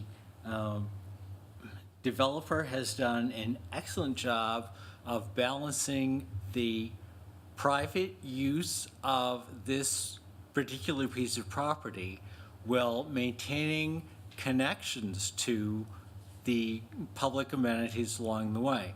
I do not encourage the use of private property in this particular spot, at this particular development, to make connections through this complex between East Washington Avenue and bike paths and the rest. I think that it is desperately important that people who are going to be market-driven parts of this grand family have the use of the space without the intrusion of people using it as a shortcut to get to work or shopping.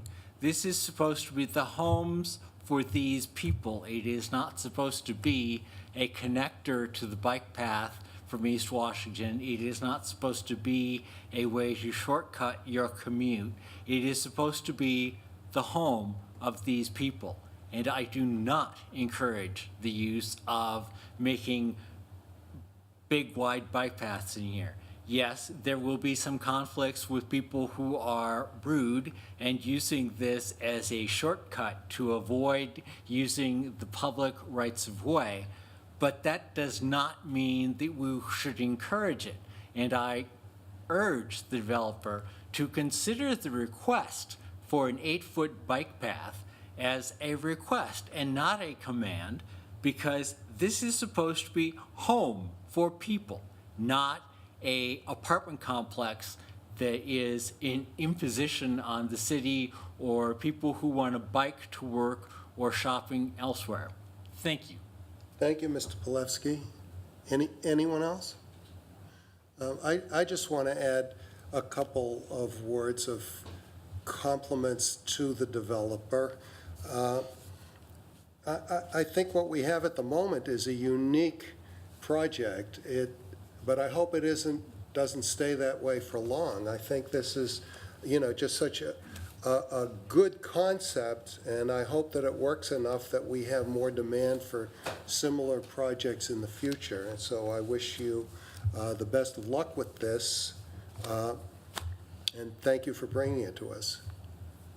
Anyone else? Then do we have a motion? We have a motion, we have a second. All those in favor of the motion say aye. Aye. Opposed, no. It passes unanimously. Thank you. I believe that brings us all the way to item number 10. Legistar 49922, consideration of a demolition permit and conditional use to demolish a commercial building and construct a 4-story mixed-use building with 5,125 square feet of commercial space and 35 apartments, and a 4-story 77-unit apartment building at 208 Cottage Grove Road. And we have for staff, Mr. Parks. Yep, just me. Mr. Chair, members of the Plan Commission, 208 Cottage Grove Road is a demolition permit to demolish the existing 24,000 square foot commercial building that currently houses the city's Penny Library branch, as well as the former Habitat Restore location that sits on an L-shaped 2.2 acre property located on the north side of Cottage Grove Road and west side of John Street. There is a 1-story bank that sits at the corner of Johns and Cottage Grove Road that is not part of the development site. The applicant requires, in addition to the demolition permit, conditional use approval to construct the mixed-use building on the southern portion of the site, as well as a residential-only building on the northern roughly half of the property, looking at a total of 112 housing units on the site and approximately 5,100 square feet of commercial space. Planning Division staff has reviewed the proposal and believes that the Plan Commission can find that the standards for both demolition permit and conditional use approval are met. The site is recommended for neighborhood mixed-use development in the comprehensive plan, and similarly, the Cottage Grove Road Activity Centers plan anticipated a redevelopment of the subject site in a manner very similar to what is before you for approval. The site was recommended for the construction of 2 to 5 story mixed-use and multifamily buildings.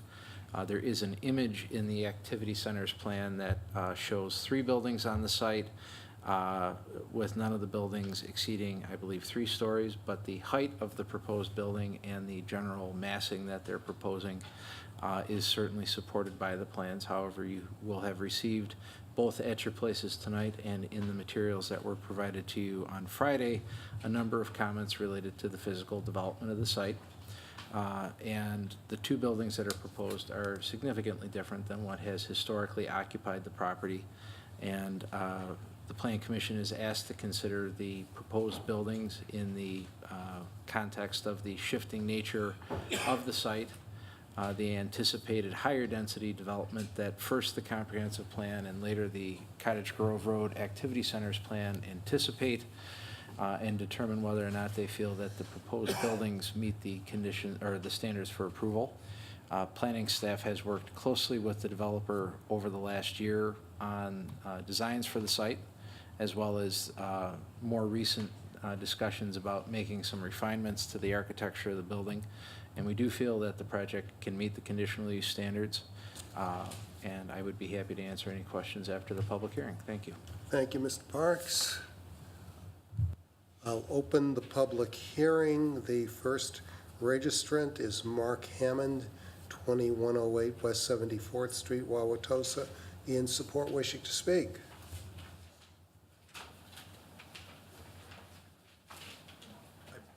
I believe it says available to answer questions. Oh, it says both. You don't wish to make a presentation? Wasn't planning to. It says both. Sorry, I understood that you did want to make a presentation. Oh, so you So I might made, do. yep, I made a Okay. change. My fault? Wasn't intending to. So, Okay, if but you we don't, certainly, this body would like to, we could probably have Jerry give a quick presentation. well, he's registered a little later, but maybe it would be a good idea to have somebody make a presentation. But if you don't wish to, I'll just move on to the next registrant. Happy to give a quick presentation, sure. Yeah, Yeah, please. so, 3 minutes. don't start the clock. Oh, no, we'll wait. So why don't we show this email?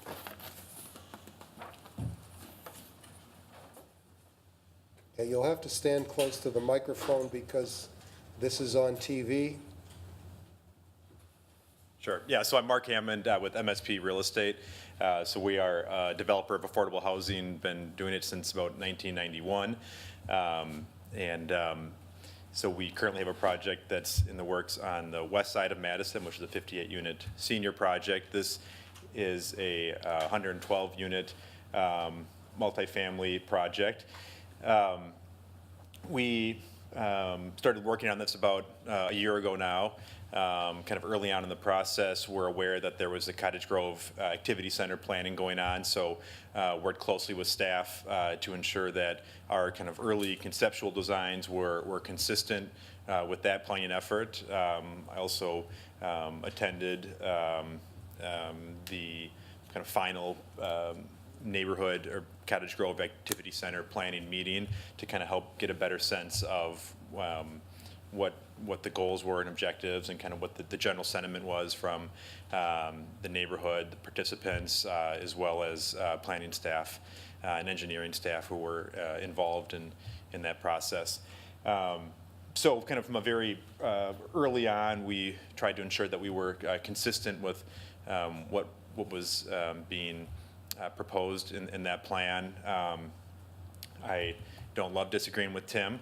But I believe the Cottage Grove Activity Center recommendation in the final approved plan showed I think a 4-story building along Cottage Grove Road, not a 3-story, We had originally been proposing, when we had our neighborhood meeting, which was last year fall timeframe, at that time, the project was generally consistent with what's being shown here, except the southern building along Cottage Grove Road was a 5-story building.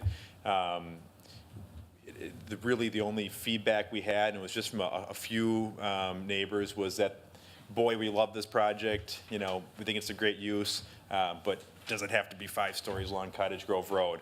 There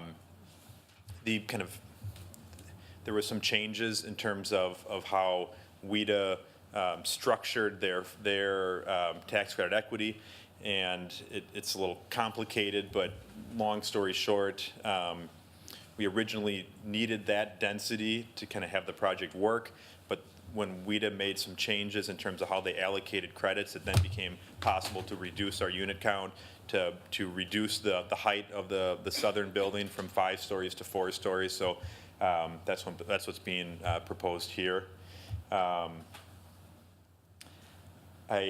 We went through the process with the city Affordable Housing Fund to secure some participation from the city. That participation came by way of a bifurcated loan, a 2-part loan. Maybe another 30 seconds or a minute, that'd be great. Sure. A 2-part loan, $1.5 million, which is a amortizing low-interest loan, and another $1.5 million, which is a 0% interest but shared appreciation note. That loan not only helps ensure that the project is feasible from a financial standpoint, but also helps ensure the project is more competitive with WIDA. This is a site that is in some ways kind of a market rate site with a market rate price, so that additional city financial participation was particularly helpful for this project. I will just comment that the project did not receive award of tax credits. It was very close, so we are kind of continuing, as I'm sure you guys have seen with many other projects in the city, where don't get an award the first year, take that year to make the application more competitive so that it can be competitive in the next round. So still very much hoping to get approval from you all. So it's a kind of a box we can check, and we can move on to working on other pieces to make the project more competitive, to help ensure that we are able to get this very important affordable housing project for the city of Madison and Dane County to the finish line. Thank you, Mr. Hammond. Questions? Mr. Rui? Thank you. Just one clarification. The north part of the north unit along John Street, that's a 3-story?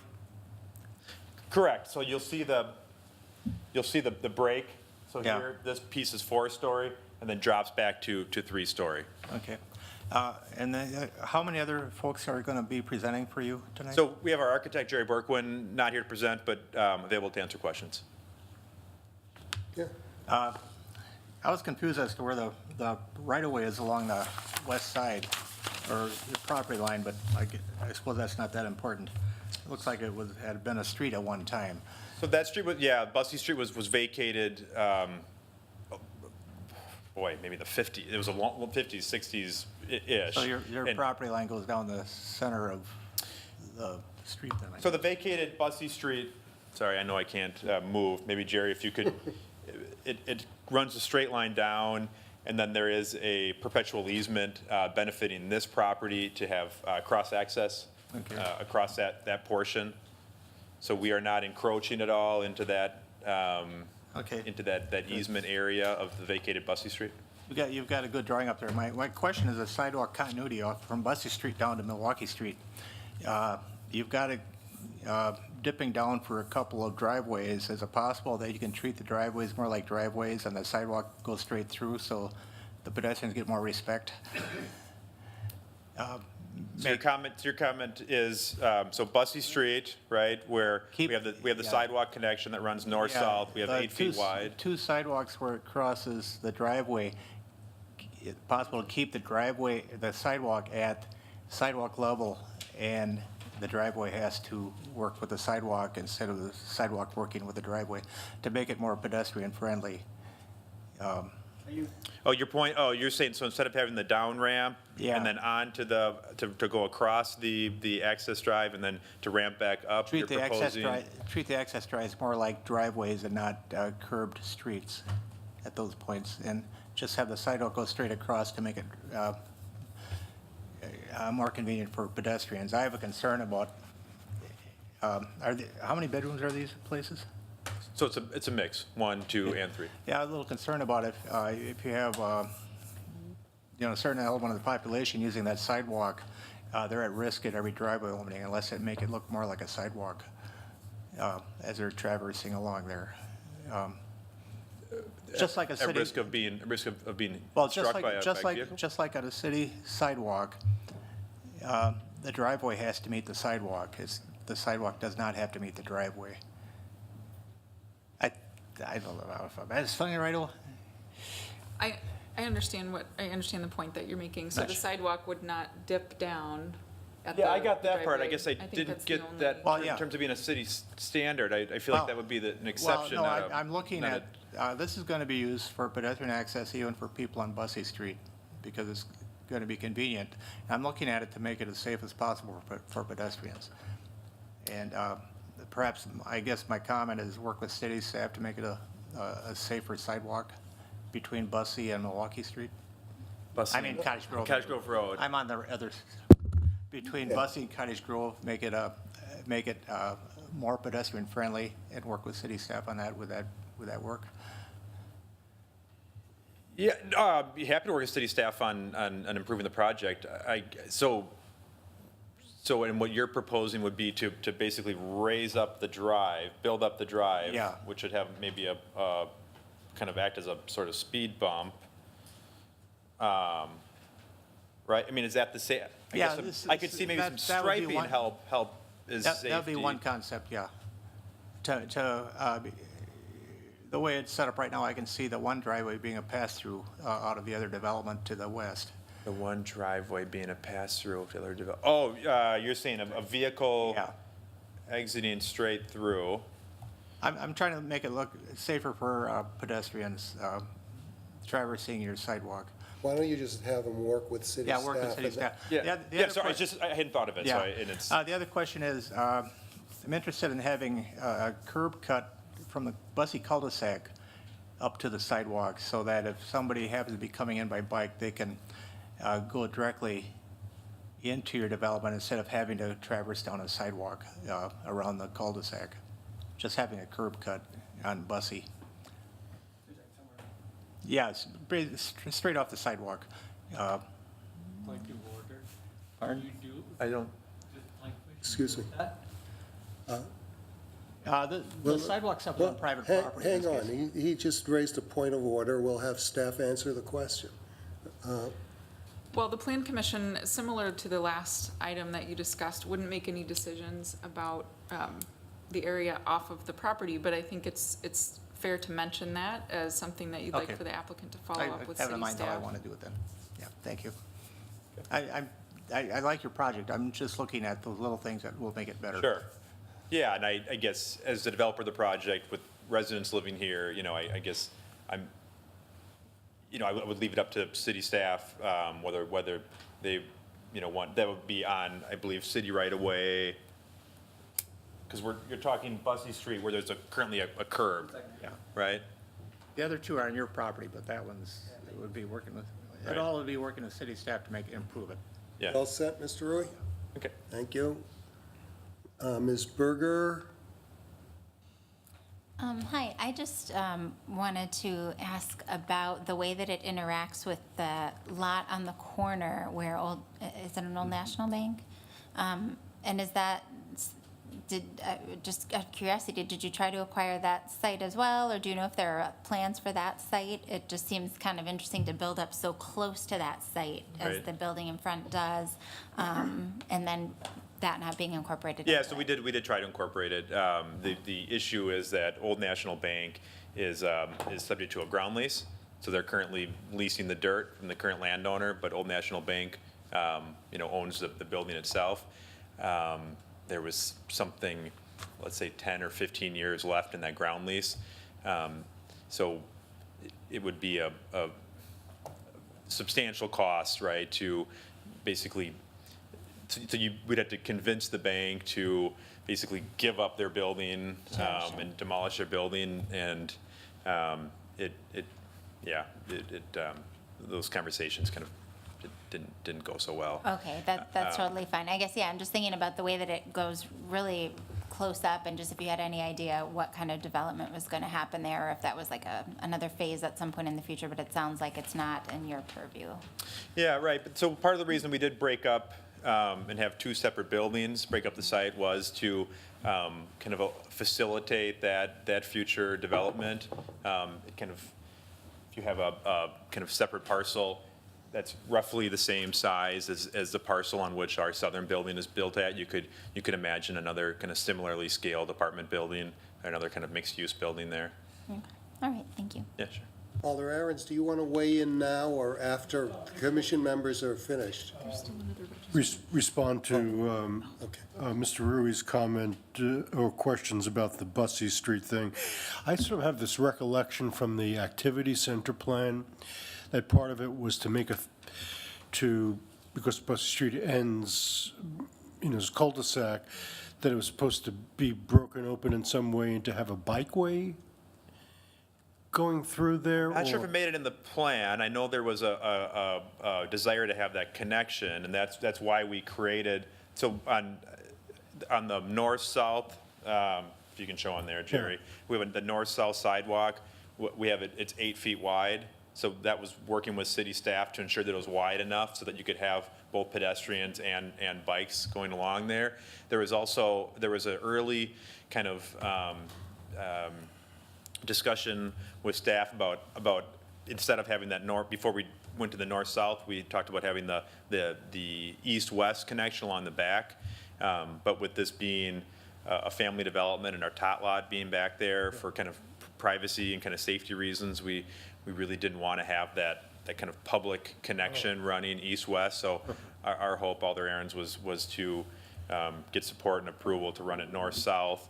And then if bikes or pedestrians wanted to head east, they could then head east in the area that's kind of shown with the kind of dotted line. So pedestrians could continue on that sidewalk and bikes could continue in kind of within that parking area. Okay, thank you. Sure. Alder Carter? Yeah, this is probably for the architect who might be able. He's not yet come up. He's two persons down the list. So hold that question. Okay. Okay, so let me just review this. The sidewalk coming from the cul-de-sac is 8 feet wide, Correct, Alder. and the sidewalk in front of the back apartment is 8 feet wide also? Nope, I believe that would be a 6-foot walk. Are you talking the east-west sidewalk on the south side of the north building? Yeah, the larger building. Yep. Okay. How do these two buildings interact, or are they two separate buildings? Two separate buildings. They would be managed by the same, you'd have one property manager for both. We do have in our kind of current drawings, we have an underground parking connection. Doesn't really help them interact, but the community room would be shared. For both buildings. So there's a community room in each building, or just the larger building? Community room in the south building on the top floor facing the lake. And is there parking on the side by the bank? So that is separate bank property. Is your parking there? So or- what we're working on with the seller, who's also the landowner for that bank and is the ground lease holder, is we're a kind of an arrangement with shared parking. It's not memorialized. We just have kind of a good faith sort of gentleman's agreement to have that shared parking where the bank would use it during the day and then we would use it at night. And does both buildings have direct access to their units? They do, Alder Carter. So they're primarily on the north building, but you'll see, if you'd like, we could maybe finish my part and then I could still join Jerry for questions so that Yeah. You'd probably better to Okay, have fine. Jerry I'd answer. rather have Jerry. Yeah, probably. So would I. Okay, but in between, we have somebody else to talk to. Is that okay if Yeah. we call my presentation done, but then I'm still available if? I can- Absolutely. Okay. You're never done until we tell you you're done. The next registrant is Paul Harris, 3537 Dennett Drive, opposed, wishing to speak. Mr. Harris, welcome. So I was not able to attend any of the previous meetings, so some of the stuff that I have to address are concerns financially. So I was just kind of curious, what sort of analysis has been planned with this to guarantee that there's no impact on the residents of our neighborhood? Being increased water demand, sanitation, wear in streets, you're gonna need to increase bus service because of all the residents, and increase students in the local school systems. So if that's gonna all increase, where's that money going to come from? They're gonna put up the building and be done. And 3 years down the road, all of a sudden it's gonna be like, oh, we have to do something about this. What sort of impact fees are they providing to guarantee that this is not gonna be put on the citizens? So, I mean, what's the percentage of usage on the water? What's percentage of usage on the sanitary system with what they can handle? Like I said, increase in buses. If it's the affordable housing, they're gonna obviously take more buses. Like I said, the schools. Are they gonna pay to expand the schools? Are they gonna pay to increase the teachers?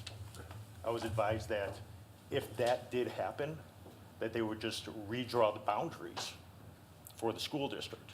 I think that's pretty concerning that residents of that neighborhood, their students, their children have been going to those schools for how many years? And if they redraw the boundaries, you're telling me they're going to be torn away from their school and their friends and sent to another school? I think that something needs to be done or addressed to make sure that that doesn't happen. Thank you. We take that as testimony, and staff will try to respond in some ways, but you may want to have a direct conversation with the applicant afterwards. But first of all, are there questions for Mr. Harris? Alder Carter?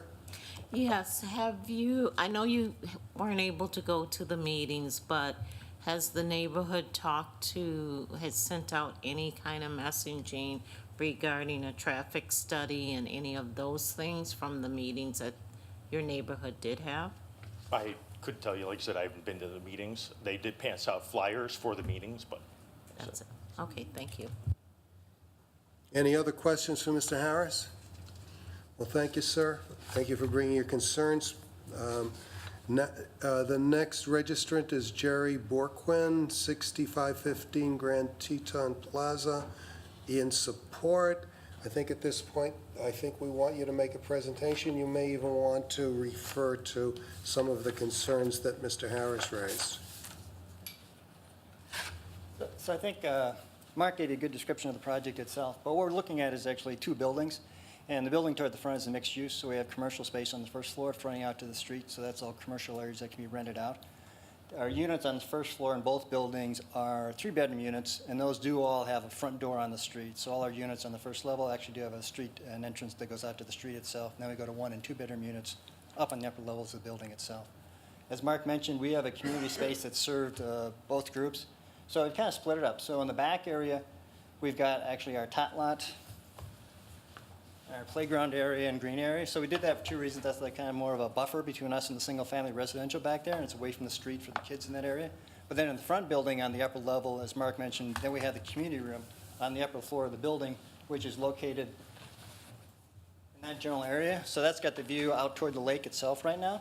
And that'll handle 65-plus people. There's a small balcony and deck up there for those folks also. So we can get together neighborhood meetings within the area itself, or the residents in the building.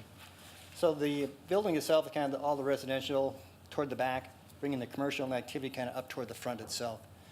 We did actually, this was the library, I think it was a grocery store. There were additional curb cuts actually on the street, so we tried to eliminate those points of contention. So there was an additional curb cut actually toward the back down John Street down in that area, which that curb cut went away, and there was actually an additional curb cut here. So we've actually tried to calm the traffic a little bit and get them kind of more into a couple areas where we can control that coming in and out of the site itself. Parking, we got 172 parking stalls for cars, 95 are underground, 77 are on surface. For bicycles, we have 144 bicycles, 122 of those are actually underground, and we have another 20 actually on the surface, and they're scattered around on the site at multiple points throughout the building itself for visitors and guests on that. As Mark mentioned, we are connected underground, so our underground parking comes to that one point, but then we come connect into the other building at that point as we come through there also. So our goal was actually kind of get the activity for the residents on the first floor, kind of keep it quiet toward the back, cutting that off at 3 stories toward the back and then going to the 4-story building as we get out toward the front itself. So in generalities, that's kind of description of the project itself. We've got more drawings I can show you, but I can probably wait for questions too. Questions for Mr. Borquin, Mr. Rui? Thank you. I like the tot lot concept. How are the residents going to get to it? To where? To the tot lot. To the top. They'll come from either on this side, and again, we've got the walks that connect you here. You need to come back, you need to be by the mic, Yeah, perhaps. move that board over. Perhaps Mr. Hammond can help you the way you helped him. So we've actually have sidewalks connecting back to those areas, so the ones coming through that point toward the back, also across there. The entrance, there's a sidewalk across John Street, and you'll see there's like a little stone path that kind of connects up at the high point in that area. There is a stone path? Yeah, there's actually a stone path into that area for the residents who come through. Yeah, it's a it's a flagstone path that would allow the residents living along John Street, if they could then cut around, if they want to be from the outside and then go to the back. It would also allow folks that are kind of enjoying the tot lot kind of play area to have a direct connection to the east to get onto. How about if you're in the front building? I'm sorry? How about people living in the south building? People living in the south. Yeah, so they would use the sidewalks. Okay, but I'm having trouble seeing how they'd get from, say, Bussey over to the tot lot. Bussey to the tot lot. Yeah, I mean, how would they get, if they're going up that street, if they're going up the Bussey easement, how would they get to the tot lot? Here, come this way. Oh, that way, huh? Okay. Microphone, Mr. Okay. Borquin. Okay, thank you. Alder Carter? Let's stick with this tot lot. So if I'm gonna call it Building A, the front one, Building B, the back one, can they go through that entrance of the Building B to get to the tot lot They sure could. versus going all the way around the property and Yep, of on a course. horse? Yep. Okay. Sometimes tots like to ride their tot bikes to get to the tot lot, in which case we probably wouldn't want them going through the building, but you are absolutely correct that might be a more direct way, and probably some tots with their tot bikes would still take it. Well, I would never try to interpret a tot at the planning council meeting, but okay. I know my tots like to take their tot bikes to the tot lot. You done, Alder Carter? I'll wait for Jerry You wait for, when he comes back. he's right there. You can answer any question. He's here. Oh, okay, so. This is his question time. Thank God. So I got another question for you regarding this back area of the Building B, the larger building. Are those units also back there? It steps down, it looks like. Is that the community room or is that units? That is Right just- there. Nope, this just steps down. So that roof steps back, so we're 3 stories along John Street there. So that portion of that building steps down. And those are units also? Correct. Yes, they are. Okay. And do those units also have direct entries? Yes, they do, on both sides. So any unit on the first floor, be it on the street side on John or down toward Cottage Grove or along the parking lots, those all have direct access to the outside. And those are our larger three-bedroom units. Okay, great. Any additional questions for the registrants?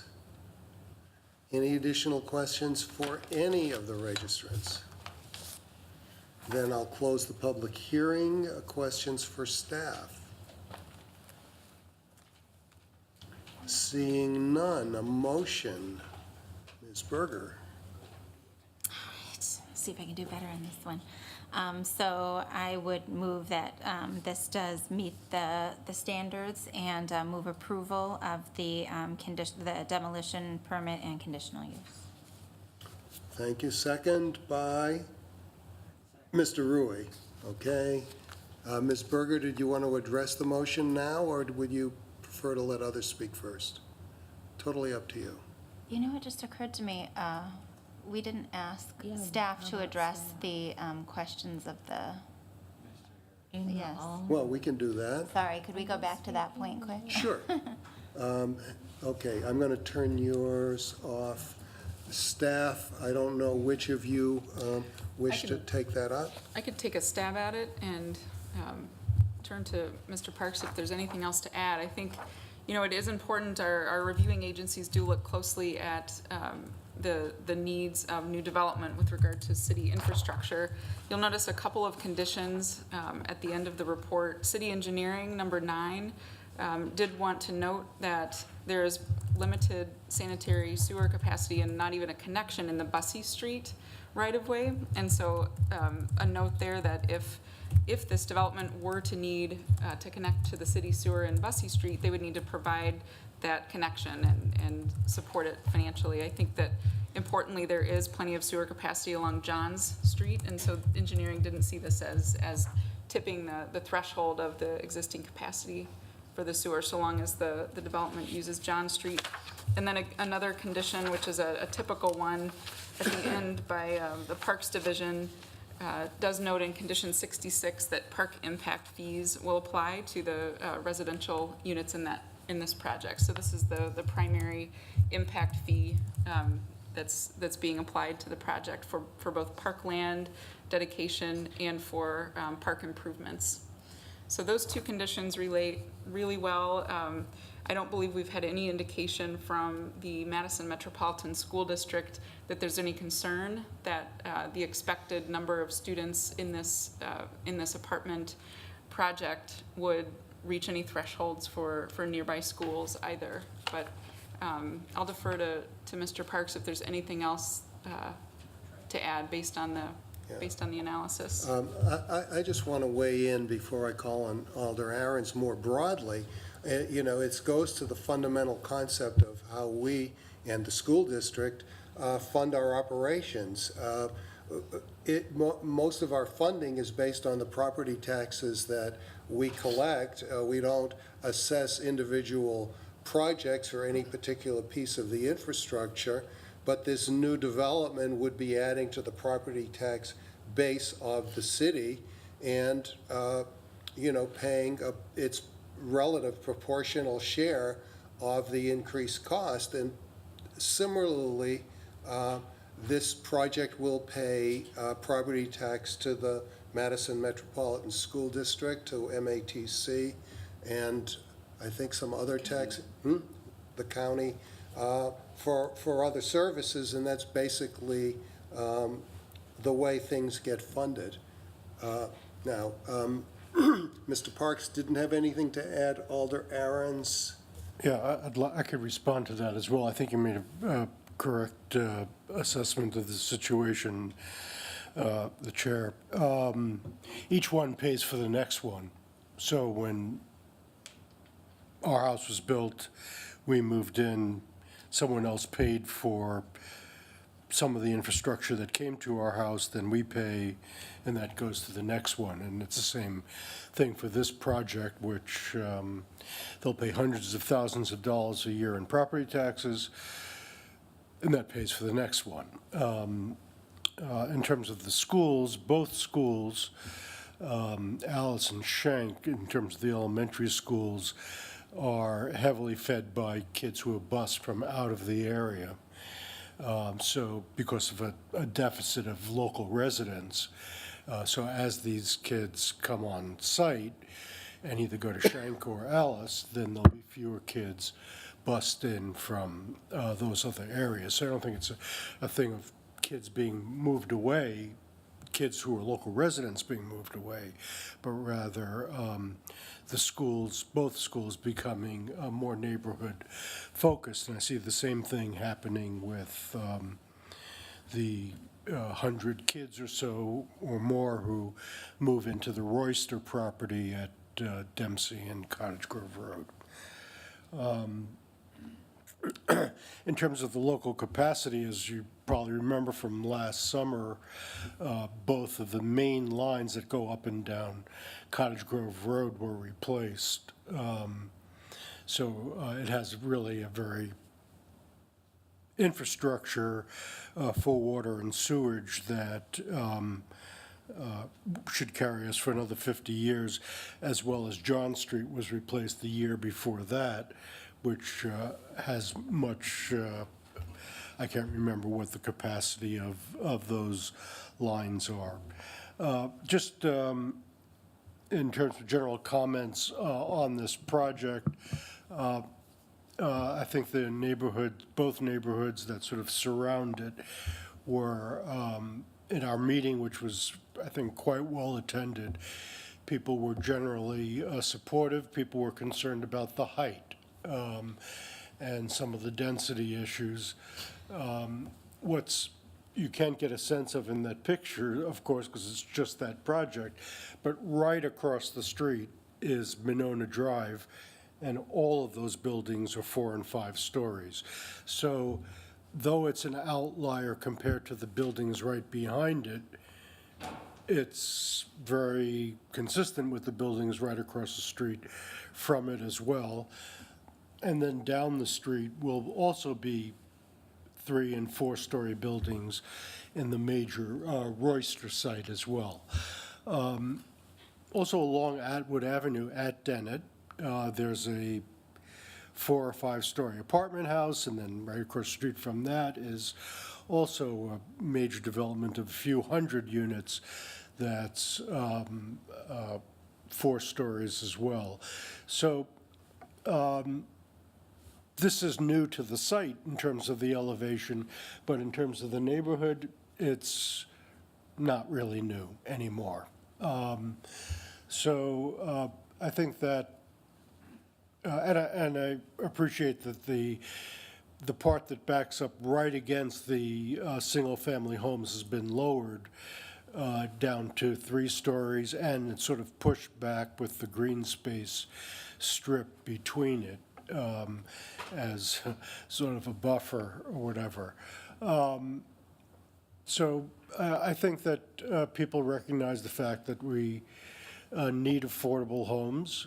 Most of the people, well, until recently, where we've had some people moving into the neighborhood who are higher income, until fairly recently, the majority of the people who live in Eastmoreland, and somewhat of minority, but still a good number of people in Lake Edge, would qualify to live in these homes. So this is not something of great disparities of class and income and so on. I think it's pretty consistent. I hope also that there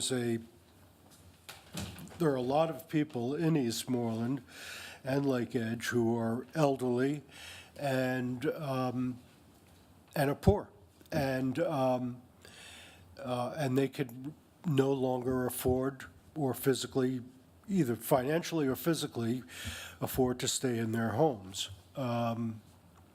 And this might be an opportunity for them to stay in their neighborhood, even if they can't stay in their homes, and they would be qualified for the lowest income threshold that's in this project. So I'm really glad that this is happening. I'm sorry that you didn't make the cut. The situation there, the benefit actually of them being delayed for a year is that Penny Library doesn't have to move all its collection to another site while it waits for this, the Royster Penny to be built. So it'll be sort of one direct move. But I think it'll be, compared to what's there, which is mostly parking lot, and then this sunken plain, which is apparently a floodplain as well, is a tremendous improvement. So, Thank you. Alder Carter. Yes, can you tell me if there was a traffic study completed on this site?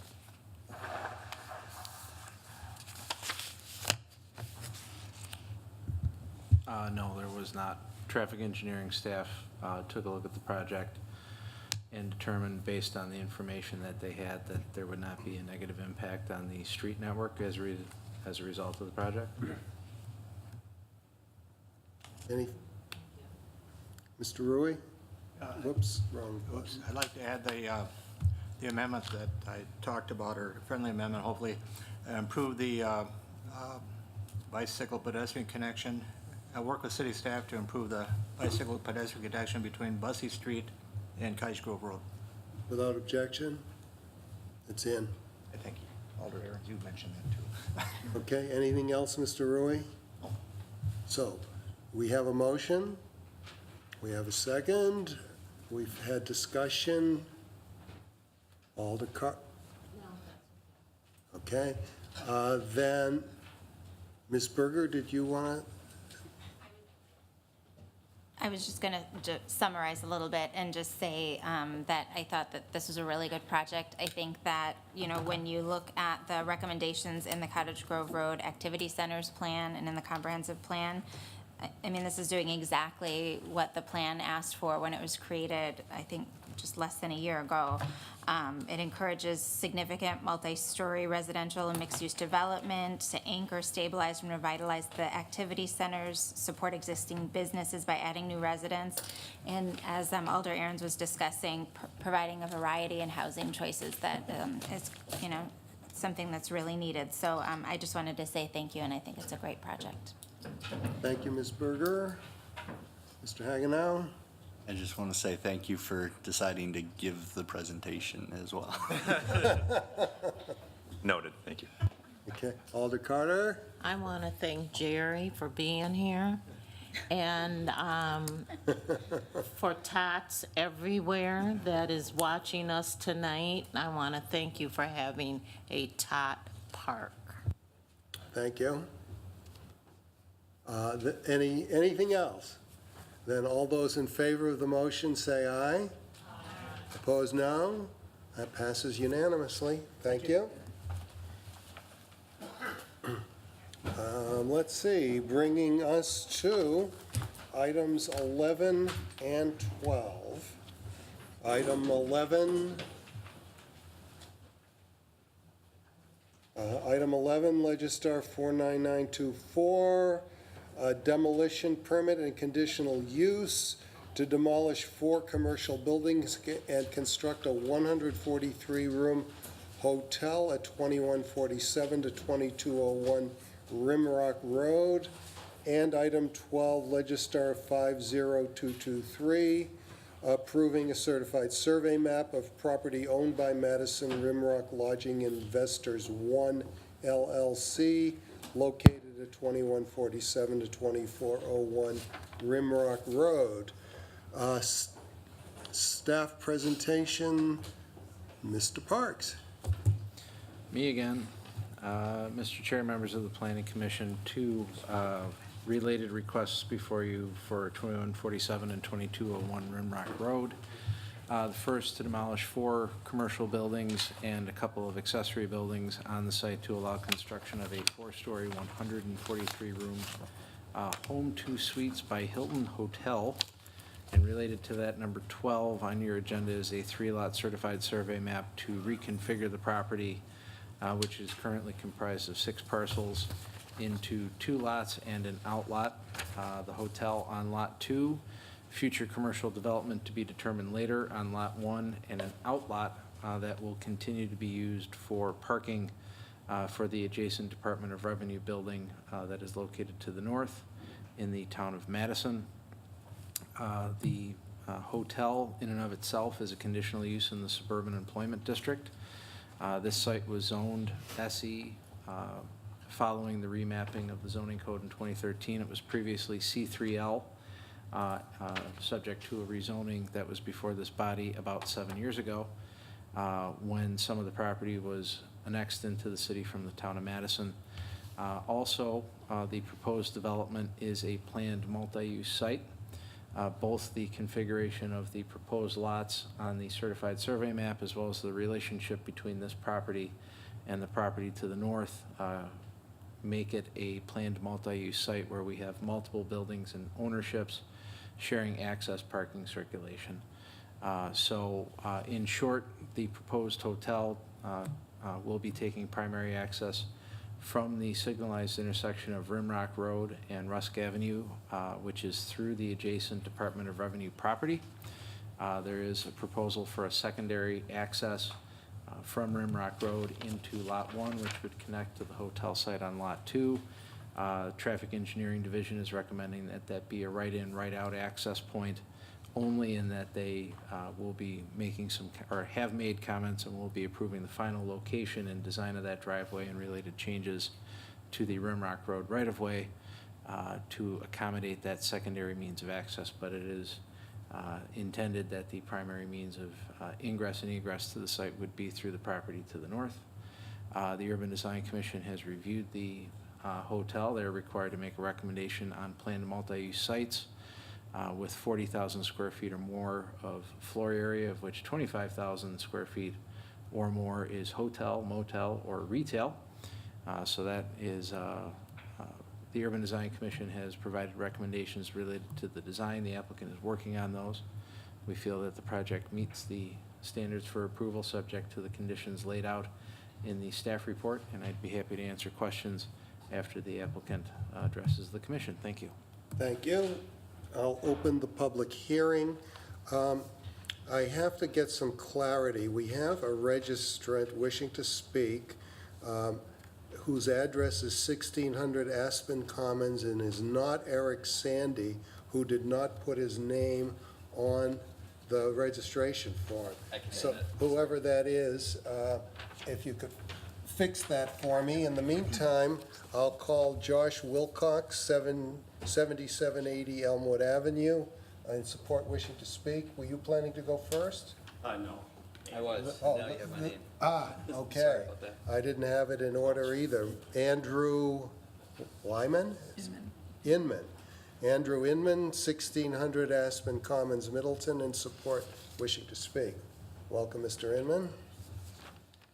Thank you. Apologize for my penmanship and lack of following the instructions, but my name is Andy Inman. I'm with North Central Group. We're here to present our latest hotel project. With me tonight is Josh Wilcox with Gary Brinken Associates. He will, I'll give a brief introduction and then turn it over to Josh, and he can talk through the architecture and what we've incorporated into the building. Also with us today is Eric Sandy, our Senior Project Manager in charge of this project, and Jeff Lenz, our President and Chief Development Officer. I'll try and keep it fairly succinct. I think Mr. Parks did a very good overview of what we are requesting tonight, and that specifically is approval of a certified survey map.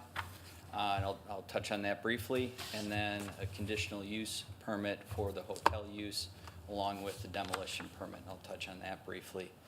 As far as the certified survey map, this site is located at the northeast corner of Rimrock Road and the Beltline Highway.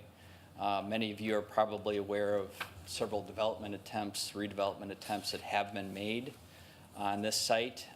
It is a very challenging site, specifically related to the certified survey map. There are currently 5 different parcels with 4 owners.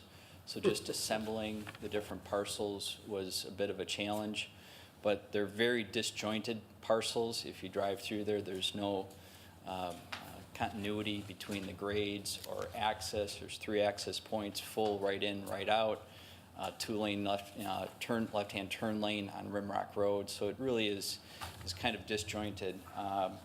The certified survey map proposes to take those 5 independent parcels, combine them into 2 parcels. A front parcel, which we are not seeking any sort of use approval for tonight, but we are seeking approval to create the lot. That would be lot number 1. Lot number 2 is the center parcel. That's the larger lot that would be for the hotel use. And we've carved off an outlot, which is labeled here on the landscaping plan as the 3rd lot. That outlot would remain with the existing parking in place adjacent to the proposed stormwater management. So that's all we're asking for in terms of the CSM. As Mr. Parks mentioned, we have worked through access with traffic engineering. That actually was happening concurrent with the staff report. So those recommendations that you see in the staff report have actually been incorporated into these plans and resubmitted back to the city, and they are compliant with the recommendation that you see in your staff report to shift the main right-in, right-out access drive a minimum of 185 feet to the north. What we're showing right here is approximately 200 feet to the north, so it complies with that. We've also coordinated that location with not just city traffic engineering, but the county highway department, since it is a county highway, and the Wisconsin Department of Transportation, given their access control further south. We're north of their access control limitations. So all of those folks have been coordinated and have consensus on that location. The details, as we've heard in a number of other previous agenda items within the right-of-way, are yet to be determined and will be the subject of the city developer agreement that we're working on, meeting on starting Friday. Last piece I'll touch on, the use. What we have here is a Home 2 Suites by Hilton. Can you summarize in a minute? I will absolutely do that. Home 2 Suites by Hilton, we have 143 guest rooms. It's a purpose-built extended stay hotel. So what that really means is you get a mix of short-term guests, maybe 1 or 2 nights. Extended stay in the industry is defined as 5 or more nights. It has some kitchenette-type facilities that would make it more convenient for someone to stay on a 5-night or longer basis. And really, that's complementary to the adjacent suburban employment uses that Mr. Parks referenced, including Department of Revenue building, Alexander's development to the south of the Belt Line, and most certainly the Alliant Energy Center. So with that, I'll turn it over to Mr. Wilcox. He can finish that presentation. We'll both be available for questions then. Okay, if that's the way you prefer to do. That's okay with you. Normally, I would ask if there are any questions for you. It might be helpful, and it certainly is at your pleasure, but if you hear the architecture first, and then we can address. Sounds like a plan. Okay. Okay, I'll call Josh Wilcox, 7780 Elmwood Avenue, Middleton, wishing to speak, representing North Central Group. Welcome again, Mr. Wilcox. Hi, again, Josh Wilcox with GBA. We are the architects on the project. Just going to take you real briefly through the site and into the architecture. The access points, as Andy referenced before, from Rimrock coming in as one access point, and then the north side coming through the easement as part of the DOT site. A couple things unique on this. We do have our primary drop-off on the north side, and then in addition to that, there is an island of parking around it. So we do have a number of access points to the site for the guest. Hotels have unique wayfinding needs and unique parking needs, and we've tried to complement that with this design to maximize the potential of the site. So we have 1, 2, 3 access points that are our primary entry points for the hotel guest. In addition to that, the site does include bike parking and handicap parking near the primary entrance for both staff and potentially I suppose, a hotel guest as well. Beyond that, get in a little bit more on the architectural components of the design. Let's keep rendering up. The design itself was put together to create a unique look for a home 2 suites that's specific to the site. As you know, it's a branded hotel that has certain elements to it that we tried to maintain. On the north side facade, the entrance to it, we created a very transparent base so that as you pull up into the building, you can see through into the public space to the front desk and keep control from the front desk, so we have security aspects with that. An enhanced porte-cochere with drop-off area there, and we also have patios up front. So the extended nature, stay of the guests, there's some grilling areas, there's some seating areas, there's fireplaces up there near the entrance to really activate that corner as the guest arrival sequence, and that is also facing out to the Alliant Energy Center, so we kind of control that corner. We also have a fully activated facade as we continue up on that side of the building, again, to welcome the guest. The other point is we have a beacon on the other side, so we kind of take it two ways. From a distance, whether you're on the belt line coming across the bridge, the beacon, which is an example of a similar property there on the corner, so the guests can immediately identify the hotel and where it's at. That grabs them from a distance, and then, as I mentioned before, the elements of the entrance. Beyond that, the hotel design is a makeup of masonry and ephes and a little bit of metal for flashing areas. The materials are meant to provide a more comfortable, warm facade than you would see in many other hotels, as this is an extended stay, more residential in nature. Beyond that, just 30 more seconds here. Beyond that, we did address a number of facade design items that have come through the UDC process. In fact, we met with them today to continue that dialogue. We feel like we've addressed the majority of those items with only a handful of open items that we can work through on final approvals. So with that, I'd be happy to answer any questions you may have related to the architecture. I suppose before we do that, I should read in Eric Sandy, 1600 Aspen Commons, also representing North Central Group and available to answer questions. So now you can ask questions of anybody who's here from North Central Group. Mr. Rui. Thank you. First, I want to thank you for a great location for the bike parking. I rarely can say that, but you did a great job on this one. That's the perfect spot. We learned. That is a perfect spot for your employees and for the guests. My other question is, if you're staying at this hotel and you want to get to the Alliant Energy Center, how do you get there as a pedestrian? There's actually Without walking through a parking lot? There's actually some employees that work at the Department of Revenue building that are parking at the Alliant Energy Center right now. They've got leases to do that. What they should be doing, and in some cases they're shortcutting it, but they should be coming down to the Rusk Avenue intersection here. That's a signalized intersection. Across that crosswalk, we will be extending the sidewalk. Yeah, that part. Across our site. My specific question is, how do you get from your building to that sidewalk?